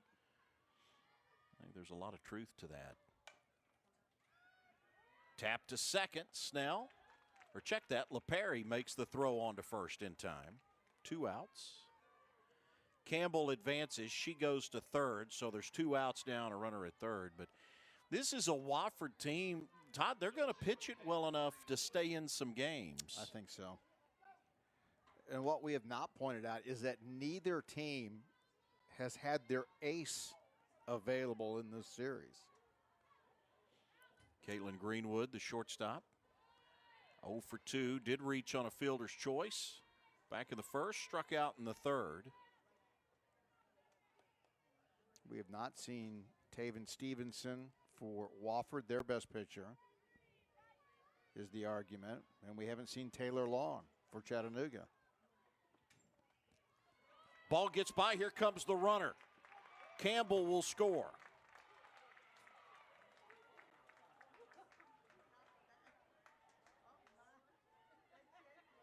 It got away from Purdy.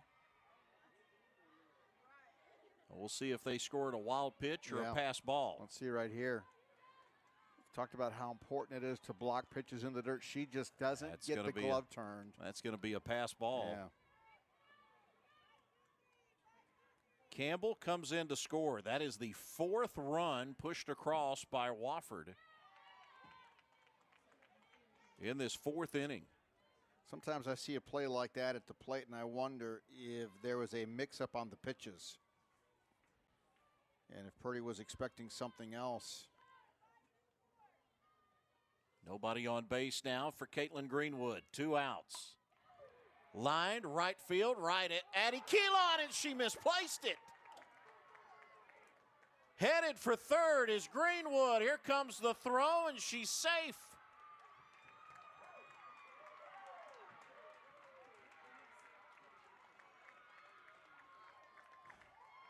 There's another error on Chattanooga. That's going to be their 5th in the game. Wow. Watch this right here. Feels like it's routine. Yeah, Keelan has made that play 1,000 times.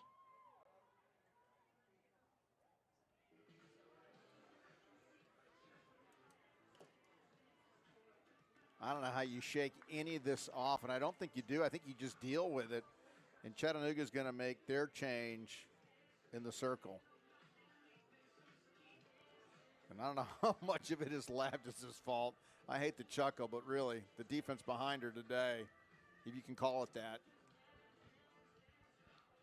has not helped out. Chattanooga will go with Riley Lamb, the freshman.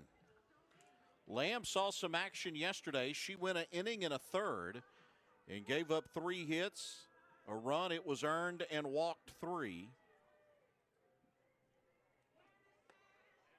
Now pitching for Chattanooga, 0-0, Riley Lamb. So Lamb, the third pitcher of the day for Chattanooga.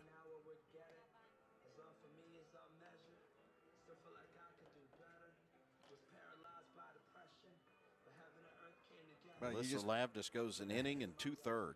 This is where, in a game like this, you just got to tell your base runners, let's be alert now, because anything is bound to happen. Pass ball, wild pitch, error. Greenwood, the runner at third. New pitcher in the game, it's Riley Lamb. And Megan Towery, the center fielder, who's 0 for 2. She's been a strikeout victim both times.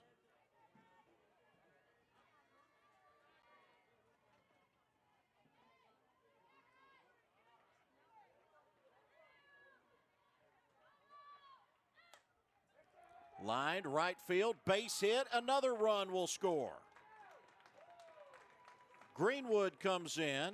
Towery with an RBI single to right. Number 17, Allie Bigham. And it's an 8-5 lead for Wofford. They've scored 5 here in the 4th inning. As Greenwood will trot home. The 9th batter coming to the plate is Allie Bigham. Bigham, the first baseman. 1 for 2, reached on an infield single and flied to left.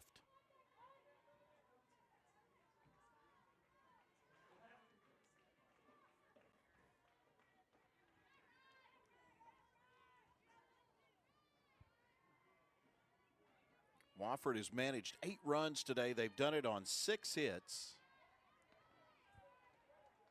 They have been aided by 5 Chattanooga errors.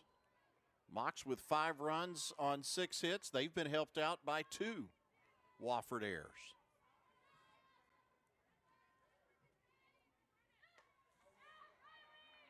Fisted foul.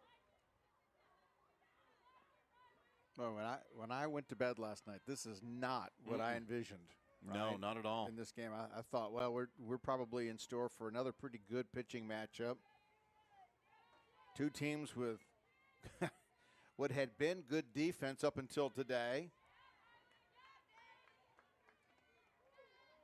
I don't know really how upset you can be about the pitching today because of what's happened in the field. You can't. I mean, when we get through this inning, we'll be able to total up for sure the earned runs versus the unearned, and it's the disparity is going to show.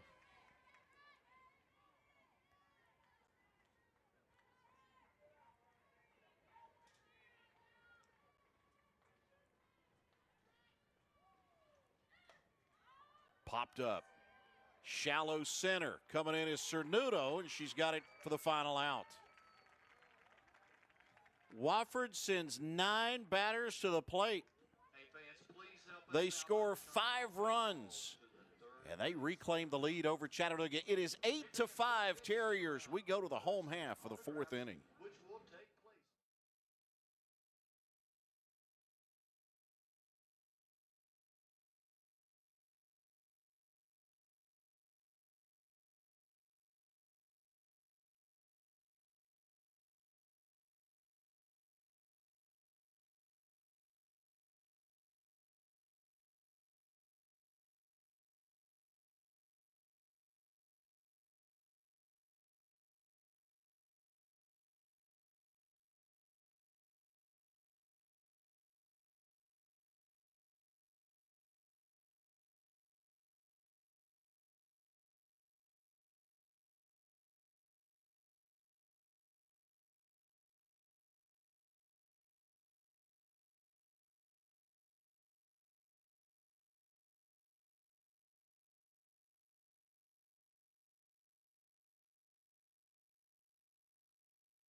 It is a wild one today at Frost Stadium. 7 combined errors, 12 hits, combined.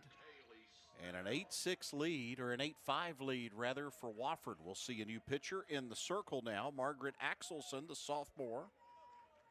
And a transfer from Birmingham Southern. It's top of the lineup here for Chattanooga. Box in Kaylee Snell, the shortstop, to lead it off. Axelson yesterday was very good. She was the Game 2 starter. Slow roller back to Axelson. Makes the throw in time, and Snell is retired. But Margaret Axelson, 7 innings pitched, gave up 7 runs, 1 run. It was earned. She walked 2 and struck out 7 yesterday. So 1 out for Cameron Cernudo. Cernudo with a single to left. She also fouled out to the third baseman. Takes the first pitch from Axelson for a strike.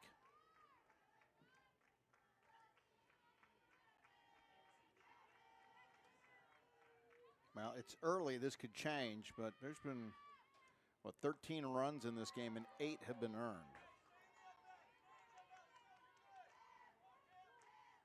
Like I said, that number could very likely change.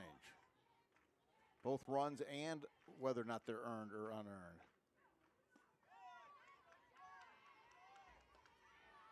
Wofford struck for a run back in the first inning. They led 1-0. UTC took the lead 2-1. Wofford came right back. They took a 3-2 lead. And then UTC struck for 3 runs last inning and led it 5-3 before Wofford exploded for 5 in the top of the 4th inning. And it's an 8-5 lead for the Terriers, 1 out. Cernudo at the plate. Axelson delivers. Cernudo. Chopped foul.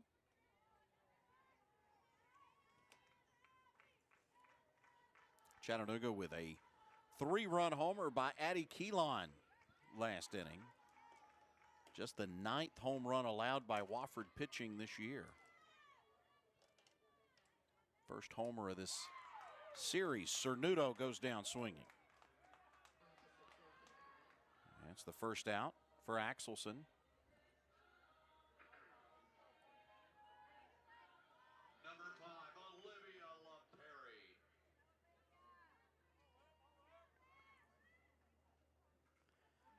So Olivia LaPerry will try to keep the inning going for Chattanooga, and she's not able to.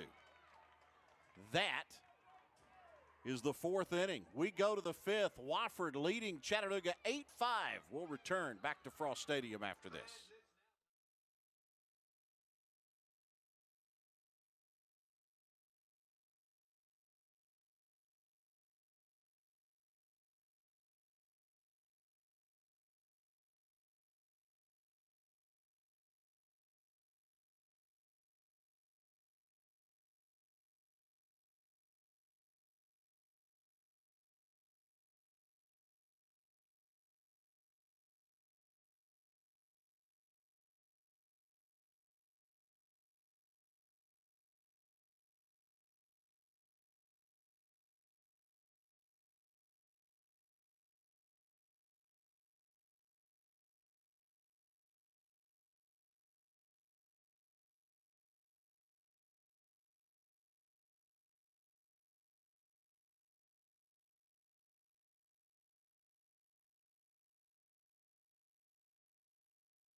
Riley Lamb out for another inning of work for Chattanooga. Lamb came on in relief. She is the 3rd pitcher of the day for Chattanooga. True.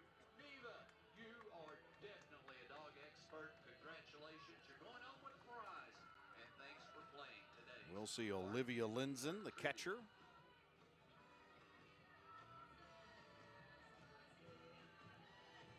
Leading off for Wofford, number 88. To lead off the inning for the Terriers. Linzen is 0 for 1. She struck out back in the 2nd inning. Softly taps this one, bobbled, and that has been the way it has gone today for Chattanooga. I'm watching Frank Reed carefully, the coach for Chattanooga, and nothing to do but grin. Where's all this coming from, right? According to the line score, that is error number 6 on UTC. My goodness. Gracie Parker, the third baseman, who's 0 for 1. Get a load of this on the replay. You want to bet that runner scores? Again, we've seen LePerry make that play a million times.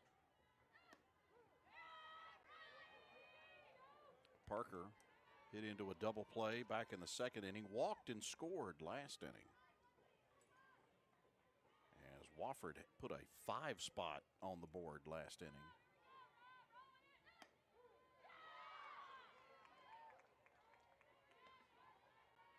Yeah, that first game yesterday, the second game rather, went 2.5 hours.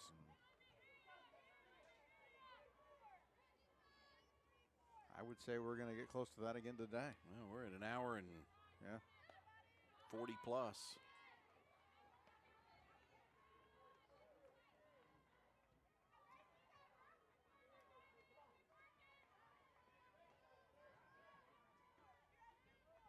Well, again, this is one of those games where you're not out of it. You're just not sure if you're in it either.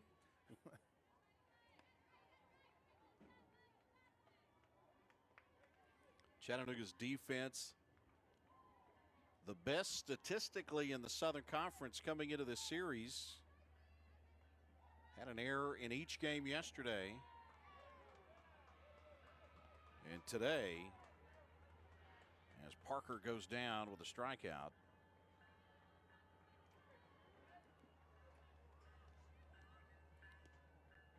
A walk down to first. Number 22, Kate Platt. And runners are at first and second. Back to the top of the lineup now in Kate Platt. Platt takes the first pitch inside for a ball. Yep. Chris, and pitchers don't want to say this, but because they don't want to be critical of the players behind them. It just puts so much pressure on you in the circle to be perfect every time.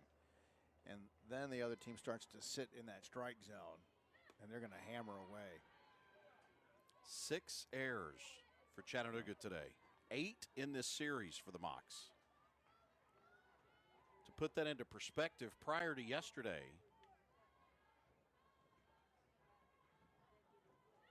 they had only 26 errors on the season.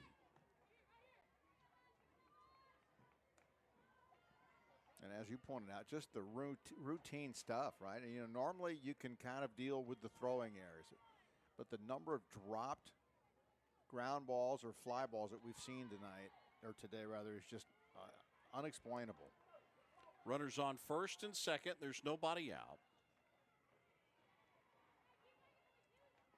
Kate Platt is 2 for 2, 3 runs scored, and 2 RBIs.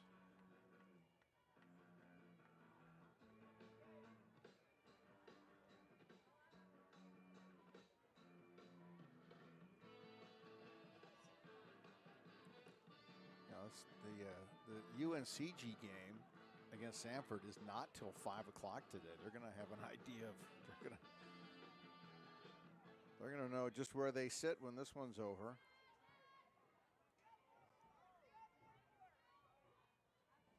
More activity in that Mocs bullpen. I'm not sure how much longer they can go with this one right here. Labdis says, she's worked hard and she's given him a lot of good stuff, but and Lamb. Then you're just wondering how much is left in either one of them. Bases are loaded and nobody out for Abby Campbell. Campbell had the big double last inning, drove in 2, reached on an error in the third, came around to score, was a strikeout victim way back in the first inning, which feels like an eternity ago.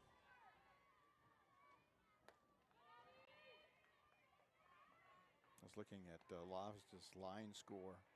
7 runs, 2 earned in 1 2/3 inning of work.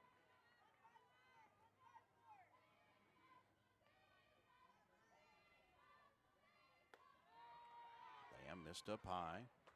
Give her a box of blizzards at the end of the game, right? This might be enough. It's just not able to find the strike zone here.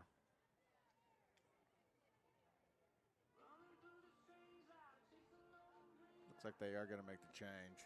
That's Peja Gould coming in from the Chattanooga bullpen. Oh, is she going to go straight to the dugout? I thought jump the gun there maybe.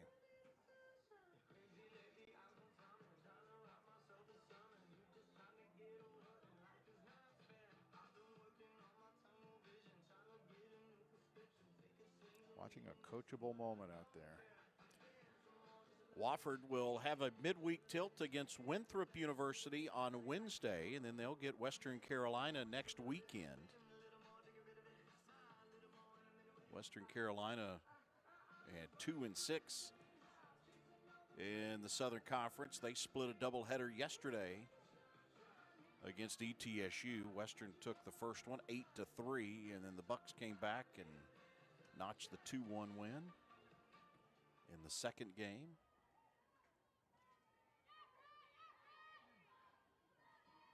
Campbell at the plate. Riley Lamb still in the circle for Chattanooga. Nobody out. The bases are loaded, and she walks in the run.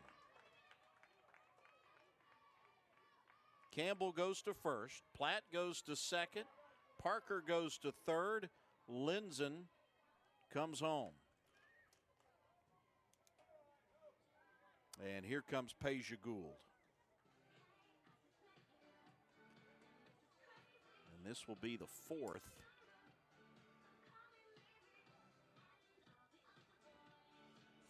pitcher Chattanooga has used in this game.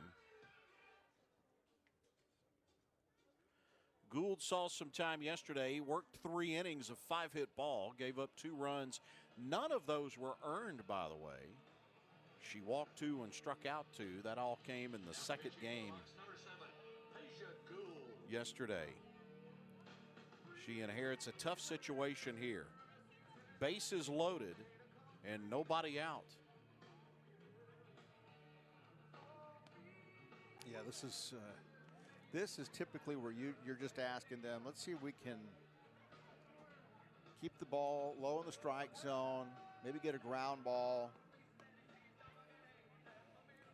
Wofford has 1 inning today where they've gone 3 up, 3 down. The rest of the time, back in the first inning, they sent 6 to the plate, 7 to the plate in the third, all 9 batted in the fourth. And this is the 5th batter to step up here in the 5th inning with nobody out. Number 25, Hope Engel. Hope Engel. Engel is 0 for 1. She fouled out. Jace Purdy made a nice play at the net for the first out last inning. Gould's first pitch in there for a strike. Engel walked back in the first inning.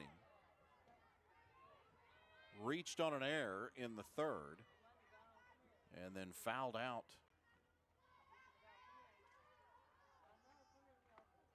Last inning.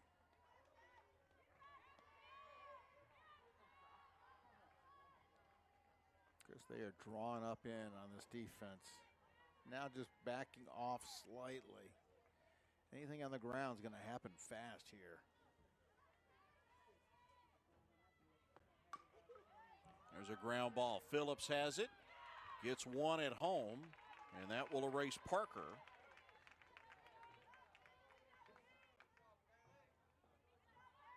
Engel goes to first. Campbell goes to second. Platt still at third. And now there's 1 out.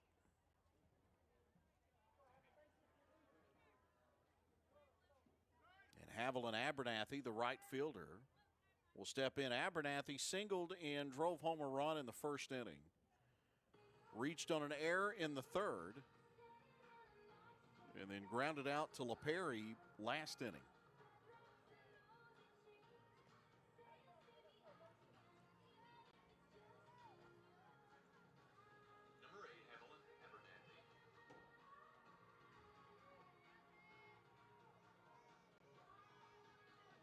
A question for me is, do you sit back and play for a double play ball here? Maybe right in the middle?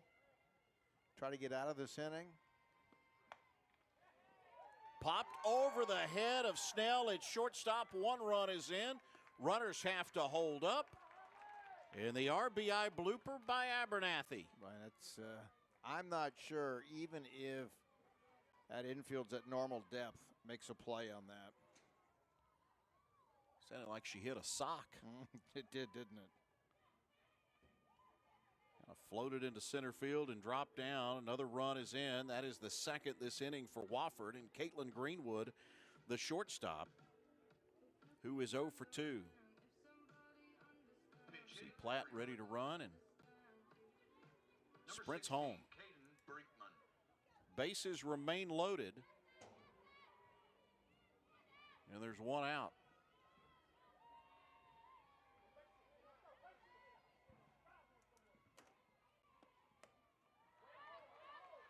Peja Gould on the mound. Caitlin Greenwood. Check that. That is not Greenwood.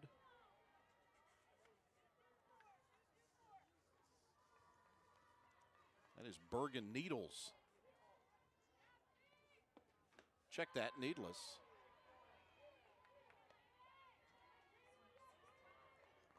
Oh, Caden Brinkman. It's 16 and not 15.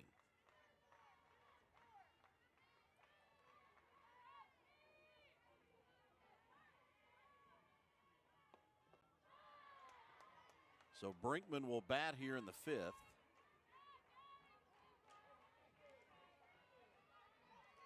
Brinkman out of Bloomington, Illinois.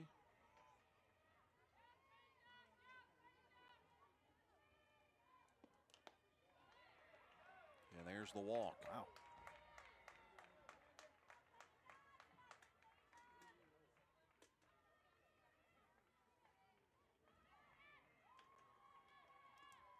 The 3rd run to score this inning for Chattanooga. The 2nd time the Mocs have walked home a run.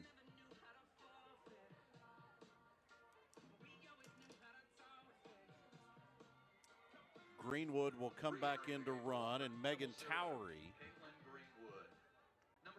will step to the plate. Towery is 1 for 3. She struck out twice, singled last inning, and drove in a run. An opportunity here with a bases loaded situation, and Wofford in the process of slamming the door on Chattanooga and taking this series from the Mocs. It is 11-5 Terriers.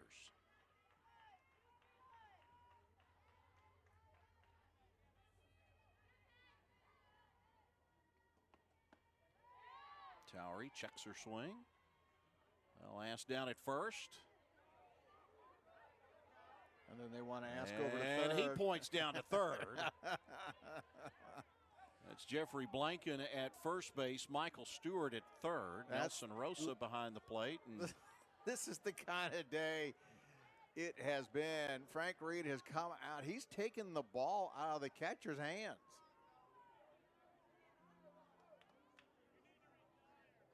Now you got to have, this is, I feel like I'm in training for broadcasting.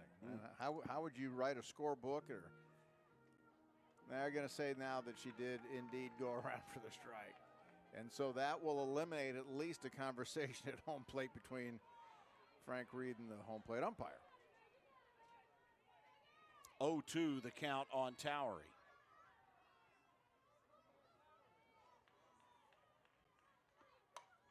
Lined right to the shortstop. Can she double up at third? And she can. Heads up play by Snell. She turns the double play.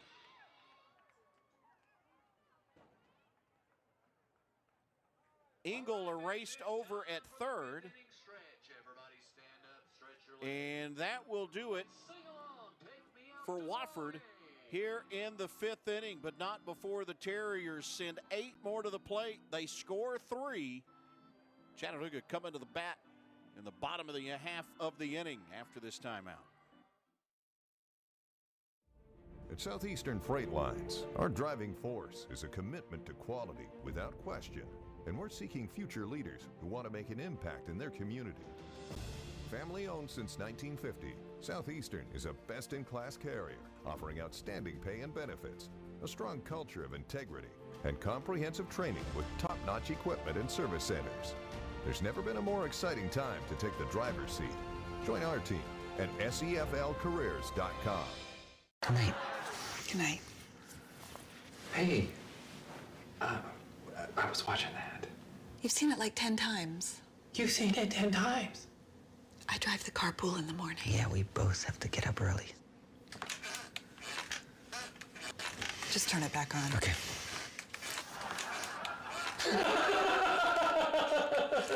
Sometimes you just have to move. Penske Truck Rental. Free unlimited miles on one-way rentals to keep you moving forward. For 46 years straight, more of you have trusted Ford F-Series trucks to help save the day. Stretch the weekend. Haul or tow. Just about anything, anywhere. That's because they're built Ford tough. And it's why Ford F-Series are America's best-selling trucks 46 years straight. And for that, we thank you. Because this isn't just about our capability, it's about yours. Chattanooga and Wofford in Southern Conference action. And the Wofford Terriers aiming to take the series from Chattanooga. They split the doubleheader yesterday, but Wofford with an 11-5 advantage here. Bottom half of the fifth inning, Bailey Pitts leads it off for UTC. Margaret Axelson in the circle for Wofford. Well, I have to believe that right now, if you're batting, you want to be patient, move up a little bit in the batter's box, take some of the curve out of the ball, if that's what you think you're going to see. Be ready to jump on good pitches. And normally, this is a lineup. You're not asking them to guess. You're just asking them to know what the swingable zone is. And they should know that by now in this game. And we've seen some strange things happen so far. 11-5 may not stand up. Although with Wofford's pitching, you'd think now they're in full control of this one. 3 balls and a strike on Bailey Pitts. Pitts chops it. Foul. 3-2.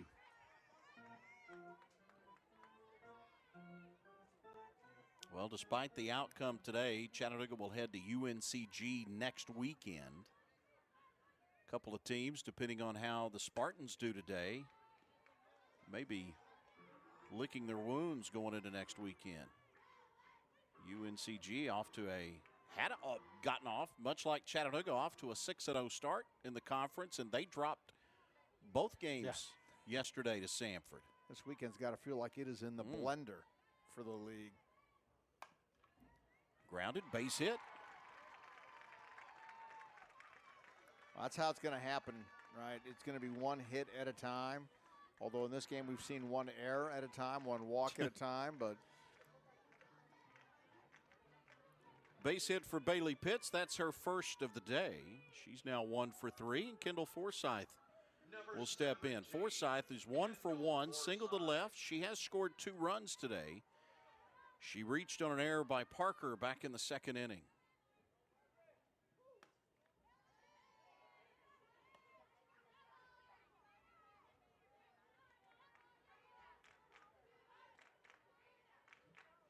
Well, if Chattanooga's going to try to get themselves back into it,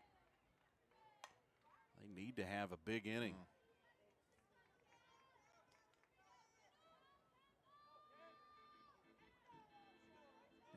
Yeah, for sure. You need a big inning, and you think you'd need at least 2 or 3 innings of offensive production. Wofford was a hit away of probably putting this one into the run rule. Forsyth skies it center field. Towery has it for out number 1. 1 gone now for Kaylee Phillips. Phillips was hit by a pitch and came around to score back in the second inning.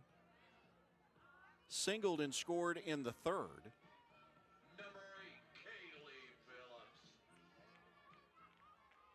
Kind of feel like this has been a good game for her in this series. Probably her best game offensively and defensively.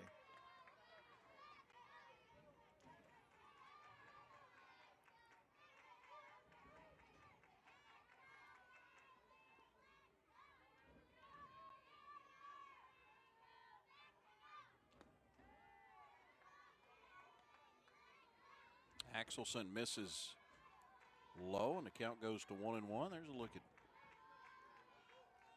Kaylee Phillips. Started her career at the University of Tennessee, a Chattanooga native.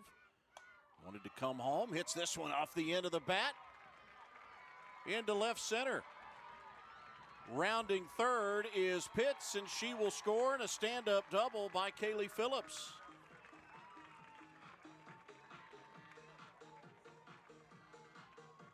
Normally you don't score on that from first, but it is slightly misplayed in center field, Chris.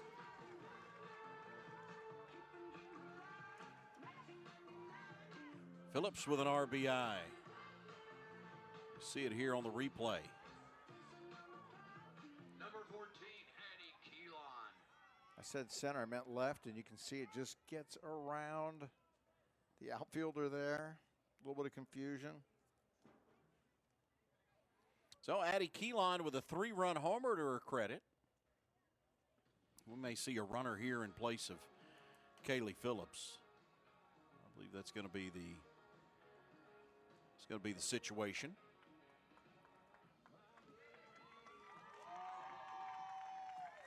So Chattanooga will send in Abby Orr to run at second. Orr, the runner at second with 1 out in place of Phillips. Number 33, Abby Orr. And Keelan with a 3-run bomb in her last at bat.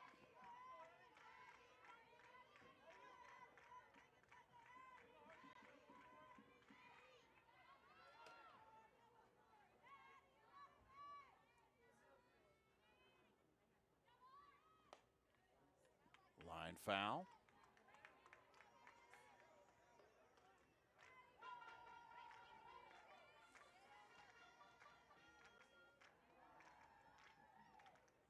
Keelan with a .477 on base percentage coming into the weekend. That was good enough for 5th in the Southern Conference.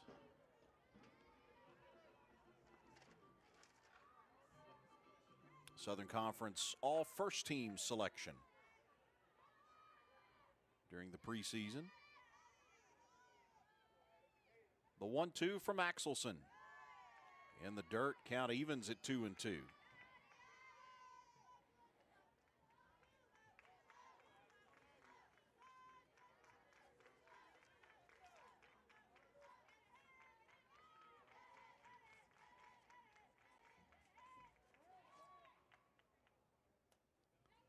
Keelan foul tips it and stays alive. She has been on quite a streak. She had one stretch earlier this year where she had 12 hits in 8 games, but she has gone 13 for her last 27. Dribbles this one towards first. Bigham steps on the bag. There's 2 gone. Orr running in place of Phillips heads over to third.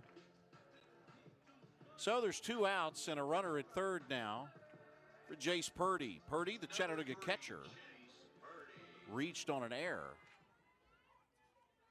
back in the 3rd inning.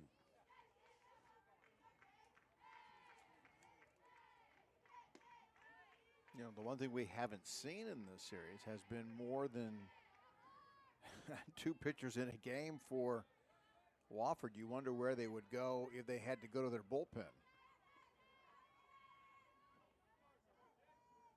Had 2 complete games yesterday.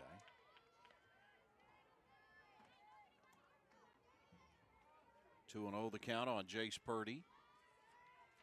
Purdy has hit in 5 of her last 21 at-bats. Lines this one back up the middle, base hit and an RBI.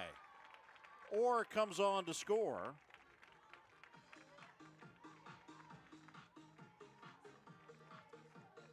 And Chattanooga with 2 runs here in the 5th inning. Mocs trying to hang around. That makes it 11-7. Aislinn Sellers, the designated player, is 1 for 2. Sellers with a single to center. As you see the replay, nice piece of hitting there by Jace Purdy.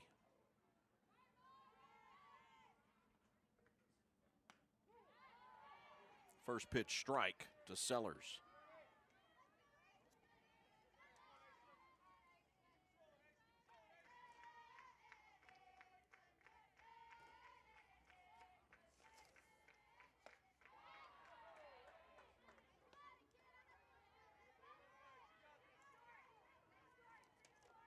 I guess you would say Sellers has been one of the hotter players, at least the most consistent in this series.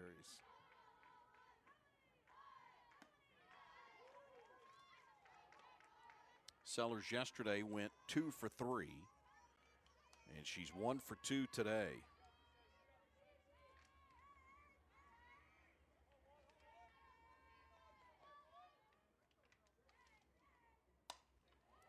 Line foul, out of play. You know, when we've seen her as an everyday position player, it's been at first base.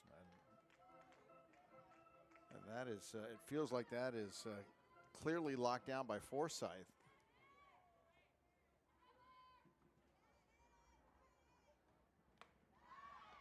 And there's the walk. The 2-out walk to Aislinn Sellers. They saying it hit her?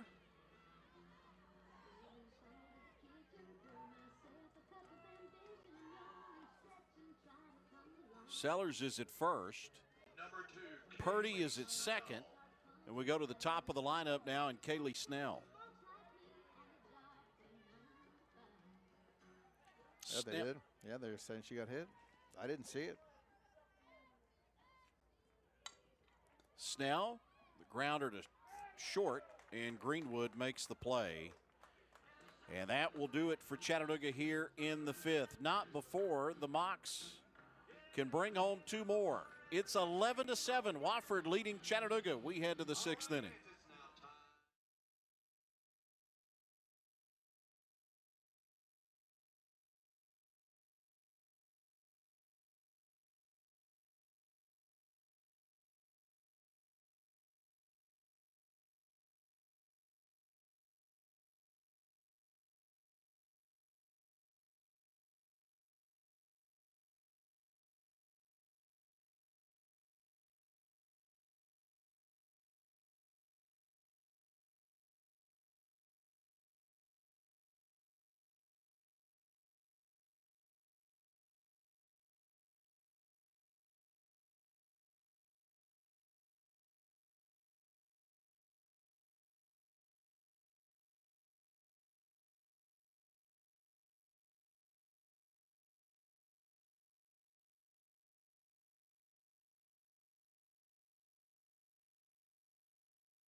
Sixth inning, Allie Bigham will start it for the Terriers. She is 1 for 3 today, reached on an infield single.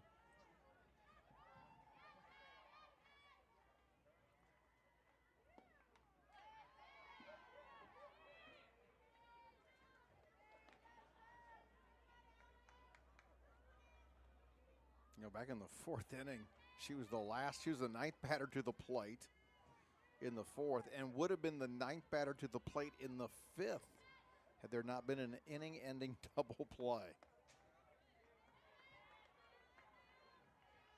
I mean, as it is, this is her 4th plate appearance in 4 consecutive innings. Wow.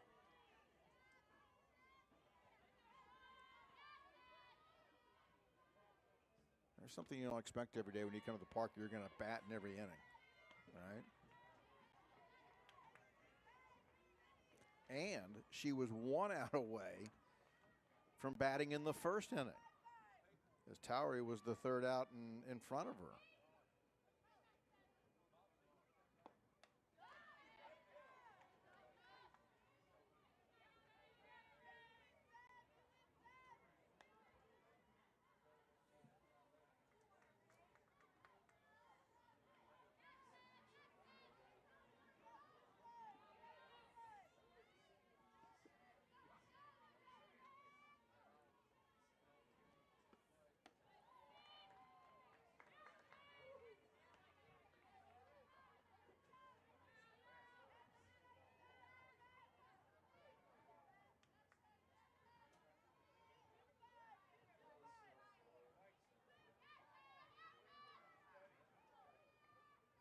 Three balls, 2 strikes. And the walk. Well, that's never turned out well in this game.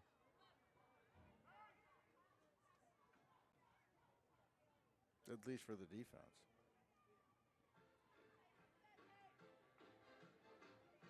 That is the 7th walk of the day for Chattanooga pitching. Looks like we're going to have a pinch runner. It's Desiree Devine, freshman from Florida.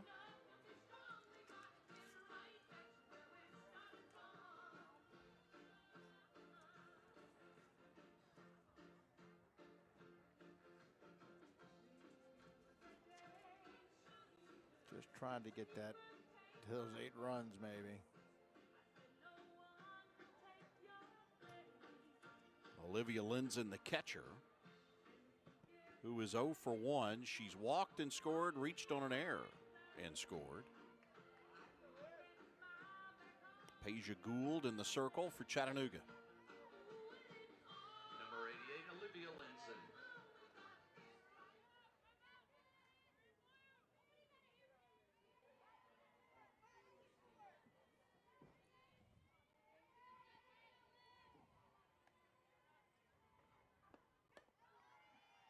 Off the plate for a ball.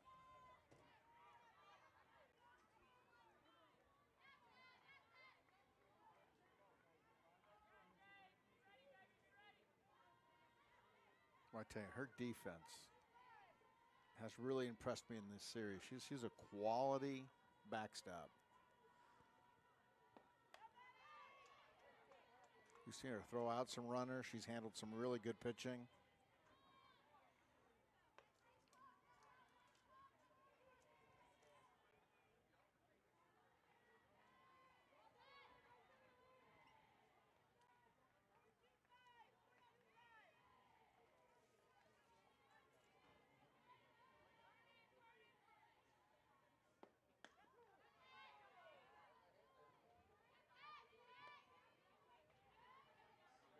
One and two.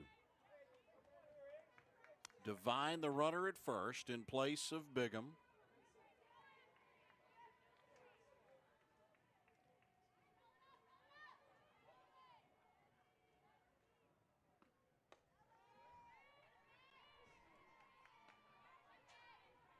I've always wondered how coaches, whether you win or you lose this one, what becomes the talking points? Are there talking points? Do you just take it and do you go? If you're Chattanooga, do you just try to forget about it and move on, knowing that this isn't the norm? Oh, I think there's a lot of talking points on both sides. I think for Chattanooga, probably far more coachable points. And again, I think for Wofford and Chelsea Butler, this is about, look, we just went head-to-head with a team that is regarded as one of the best in the conference in first place, and we took it to them. Purdy makes a play on the foul ball, and there's one out. It will be fun to watch the remainder of the year and the scores come in, and to watch Wofford play and see just what kind of success they have this year. You think about the impact they made in football, which was immediate in the Southern Conference, basketball, They got good fast.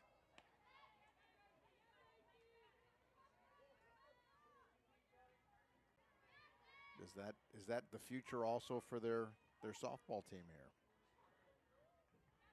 Yeah, they have taken a very gradual approach over these last 2 years to build this program. Runner goes. There's the throw to second in time. Divine thrown out, trying to steal. Coach has asked her to stay there while she makes her argument. Oh, and now she sends Divine back in.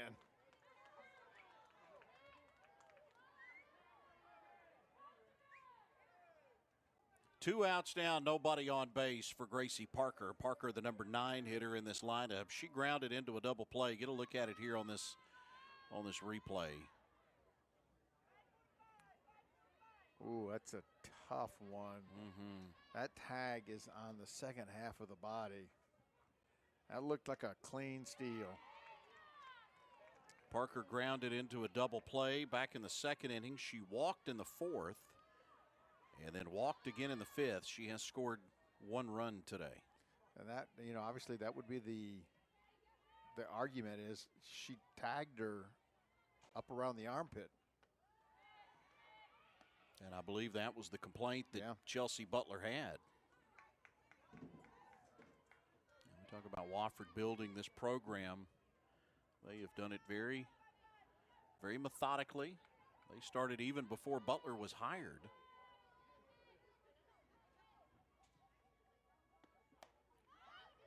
Line softly into foul territory where Forsyth has it for the final out.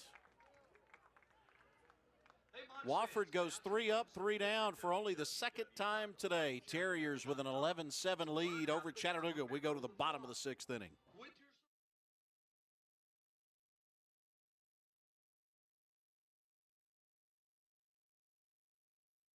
If your tamer passions include climbing, hang gliding, and river surfing, some may call you a hair-on-fire risk taker. We'd say, nah. They might not realize you're also a nonconformist, craft curator, history buff, art-loving experience collector. But ask a Chattanoogan, we just call you one of us. Let's talk trash. Since 2016, we've reduced the amount of litter on our roadways by, drumroll please, 12%. But there are still 88 million pieces of litter on our roadways, which is just way too many millions. Come on, people, help a cup out. Let's do this. Join the movement at NobodyTrashesTennessee.com.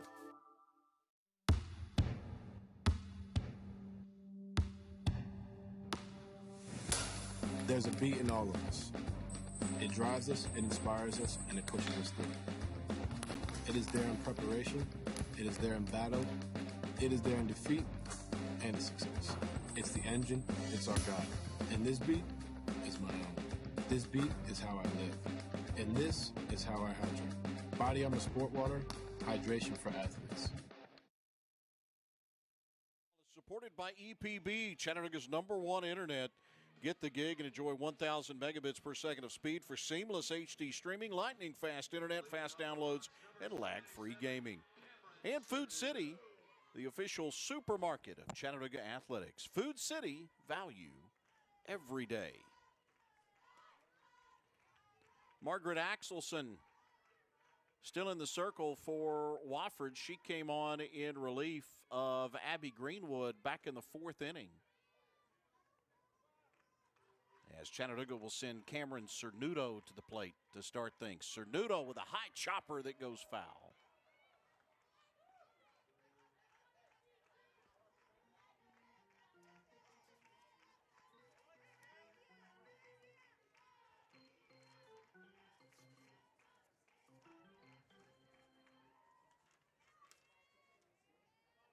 Cernuto hitting .481 in Southern Conference games.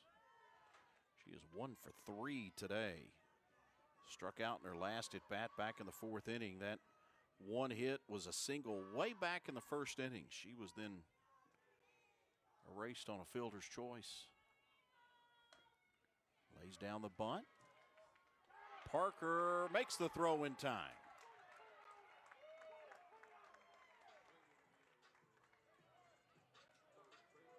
Boy, Parker gets such a good jump on that third base and handles it cleanly. That's a nice job of anticipating what's coming her way and then responding to it.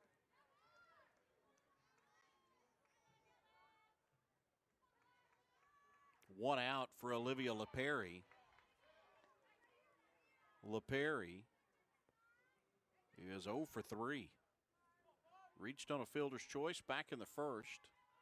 Grounded to third. Or check that, grounded to short and lined to third.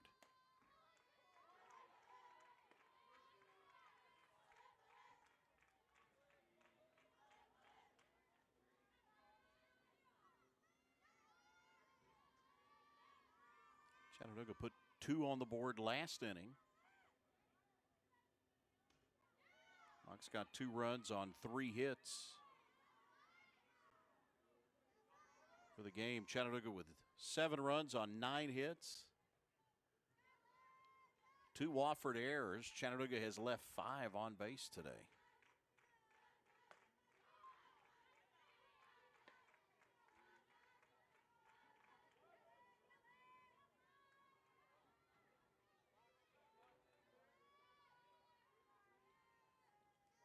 The 3-1 on LaPerry.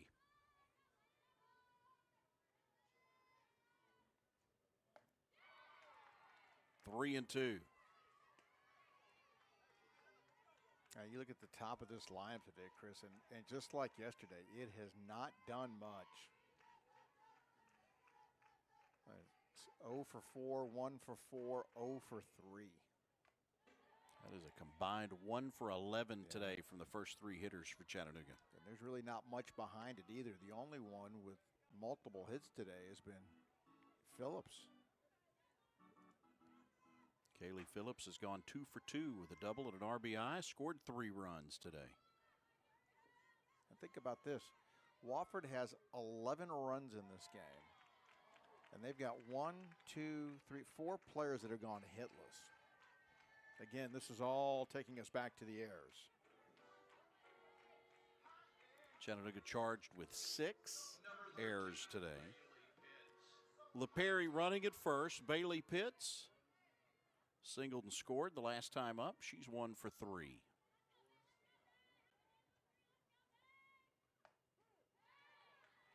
Takes the first pitch for a strike. 1-0-1.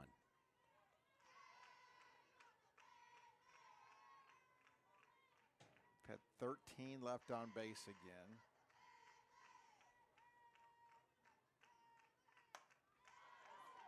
Line center field, back at the wall, and making the catch is Towery.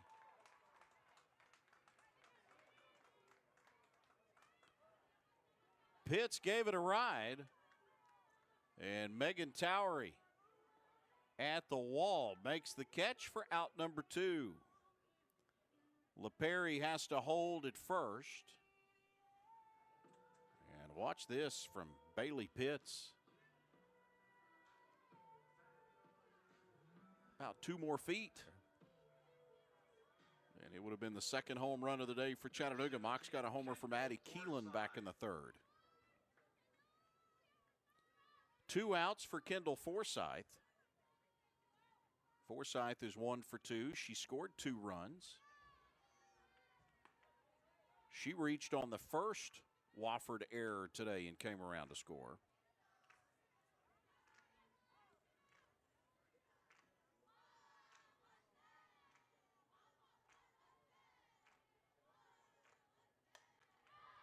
Popped foul. Wofford has scored a run in every inning but 2 so far. They failed to score a run in the second and the 6th.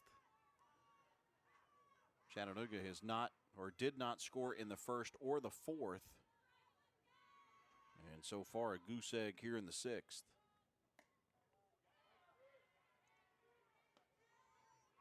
As a 5-run fourth inning for Wofford. That's really the difference in this game.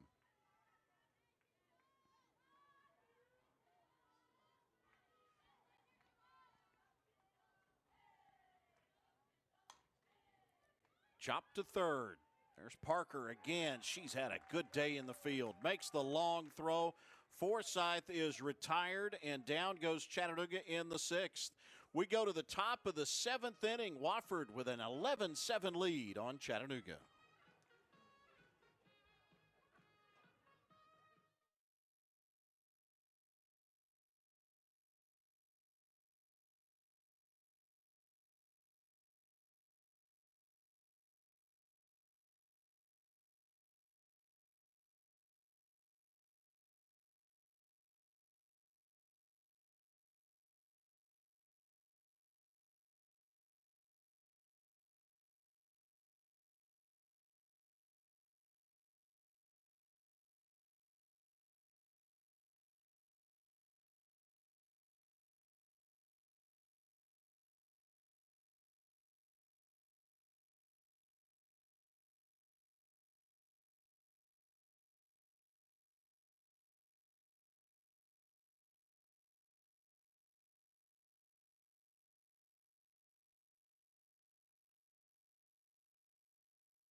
Wofford leading Chattanooga today at Frost Stadium. Crisco fourth, Todd Agnew as we head into this final stanza. 7th inning, final 3 outs for each side. And it's the top of the order due up for Wofford. Kate Platt. Platt has come up to the plate today 4 times. I know, isn't this a great number? She has scored all 4 times today. Was hit by a pitch in the first inning to start the game, came around to score, singled in the 3rd and scored, singled in the 4th, drove in a run and scored, and then in the 5th inning, reached on a walk and scored. Her total base numbers are flying today. So, Todd, before today, yeah, Kate Platt had scored 3 runs this season. She scored 4 today. Career day, right? Wow. RBI number 7 on the year for her today.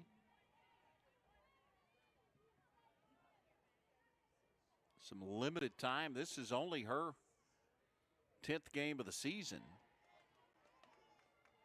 But she is now 11 hits and 24 at-bats. That'll keep you in the lineup.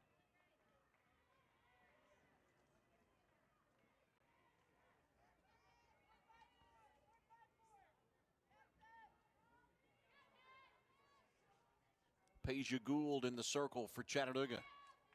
Fires it in there for a strike on Platt. 3-1.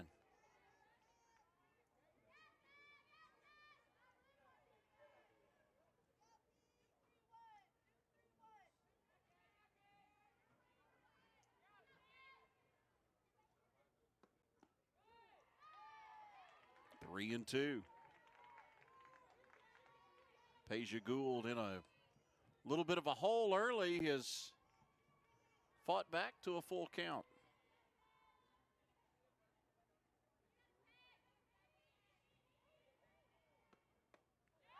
Got her swinging. That's a mock strikeout. Make some noise for strikeout prize. That is the first strikeout for Peja Gould. 1 out for Wofford here in the 7th. Abby Campbell, the left fielder. Campbell is 1 for 2. She struck out. She's reached on an error and scored. She doubled, drove into and scored, and walked and scored.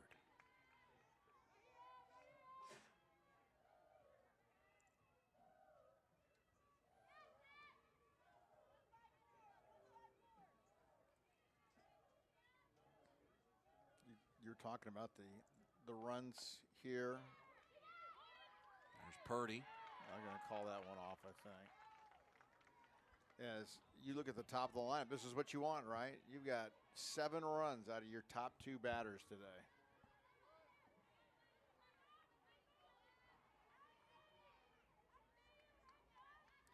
That'll win you a whole bunch of games. Yes, it will. It just doesn't happen very often.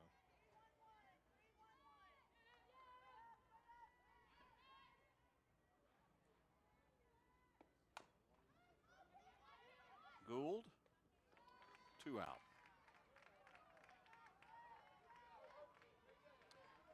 Two out, nobody on base here for Hope Engel, the designated player. Engel is 0 for 2. She's walked, reached on an error, fouled out to Purdy, and then reached on a fielder's choice. She is the oddity so far this inning in the fact that she has not scored.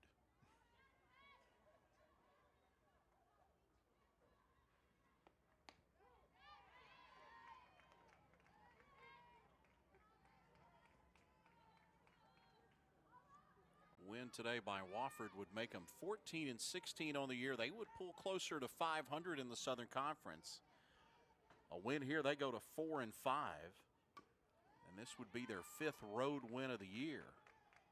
They would go to 5-8.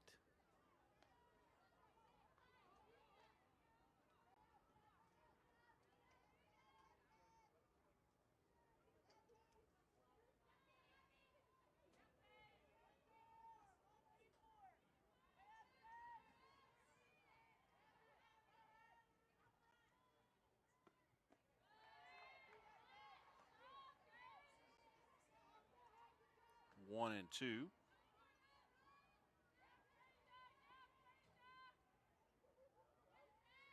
Peja Gould, the 4th pitcher that has seen time today for Chattanooga.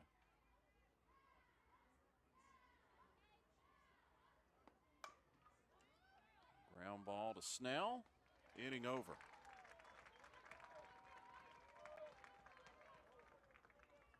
Three up, 3 down go Wofford here in the 7th. We go to the bottom of the 7th. Chattanooga down to their final 3 outs. They trail the Terriers 11-7.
What's up next at home, presented by Real Estate Partners Chattanooga and Realtor Bryce Ledford. Bryce Ledford is a proud former Chattanooga men's golf team member and is ready to help you buy or sell. Visit BryceLedfordHomes.com. Men's tennis in action next Saturday. The UTC Tennis Complex. Action gets underway at high noon against UNCG. Chattanooga softball will be on the road next weekend. They will take on UNCG. Kaylee Phillips leads off the inning for Chattanooga. Mocs down to their final 3 outs. Phillips today is 2 for 2. She scored 3 runs. She's got a double. She's driven in a run. This is, at least today anyway, the more dangerous part of the Chattanooga lineup. You've got Phillips, who's gone 2 for 2. Addie Keelan on deck. She's gone 1 for 2, but that was a 3-run homer. And then you've got Jace Purdy, who singled and drove in a run in her last at-bat.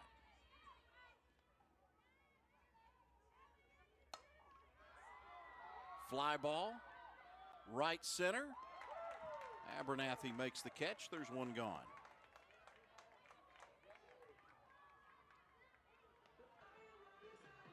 Chattanooga's pounded out 9 hits today. Mocs have scored 7 runs. The problem for UTC has been the errors. They have 6.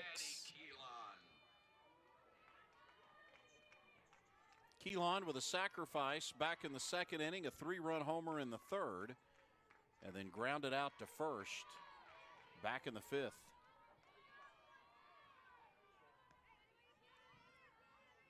Well, a game like this makes me feel like I have no idea what to expect in that series against the Spartans next weekend, who boy, just ran into a buzzsaw so far at Sanford. They still have got a game left in that 3-game series, and they start in about 15 minutes. Yeah, Sanford put up 20 runs yesterday in sweeping that doubleheader from UNCG. Line back up the middle, could be trouble, and it will be. Infield single for Addie Keelan, her 2nd hit of the day. Here comes Jace Purdy. Chattanooga trying to stay alive in this bottom of the 7th inning. Number 3, Jace Purdy. Mocs down by 4 runs.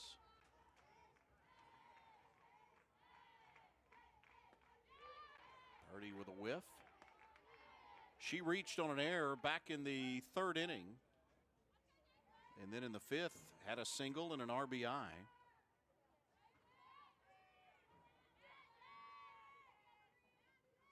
Now, you know, you had mentioned that it was going to take a big inning. And I thought, yeah, big inning plus, and you're down to just a big inning. You can get it. I mean, if you're Chattanooga, it's been such an odd day, but a lot of work to do right here. Axelson trying to slam the door on Chattanooga. You know, there's a chance that Axelson is going to end up with both wins. Both wins and maybe pitcher of the week.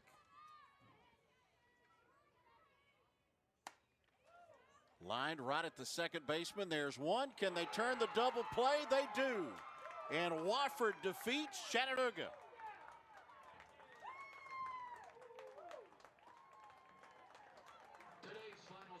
Now, Chris, hard to comment on a game where 7 unearned runs were scored today, and it was just one of those days. I think you've got to put it away and talk about what's next if you're Chattanooga. And for Wofford, you use this as some motivation. You're thinking now, after this series, that, hey, where are we going to be at the end of the year? We might be right in one of those top seeds. 18 combined runs, 17 combined hits, and 8 combined errors. Wofford gets the win over Chattanooga. They take the season series from the Mocs, 11-7, the final score. For Todd Agnew, I'm Chris Goforth saying so long from Frost Stadium. All games airing on the ESPN networks are streaming live and archived on the ESPN app. This has been a presentation of ESPN.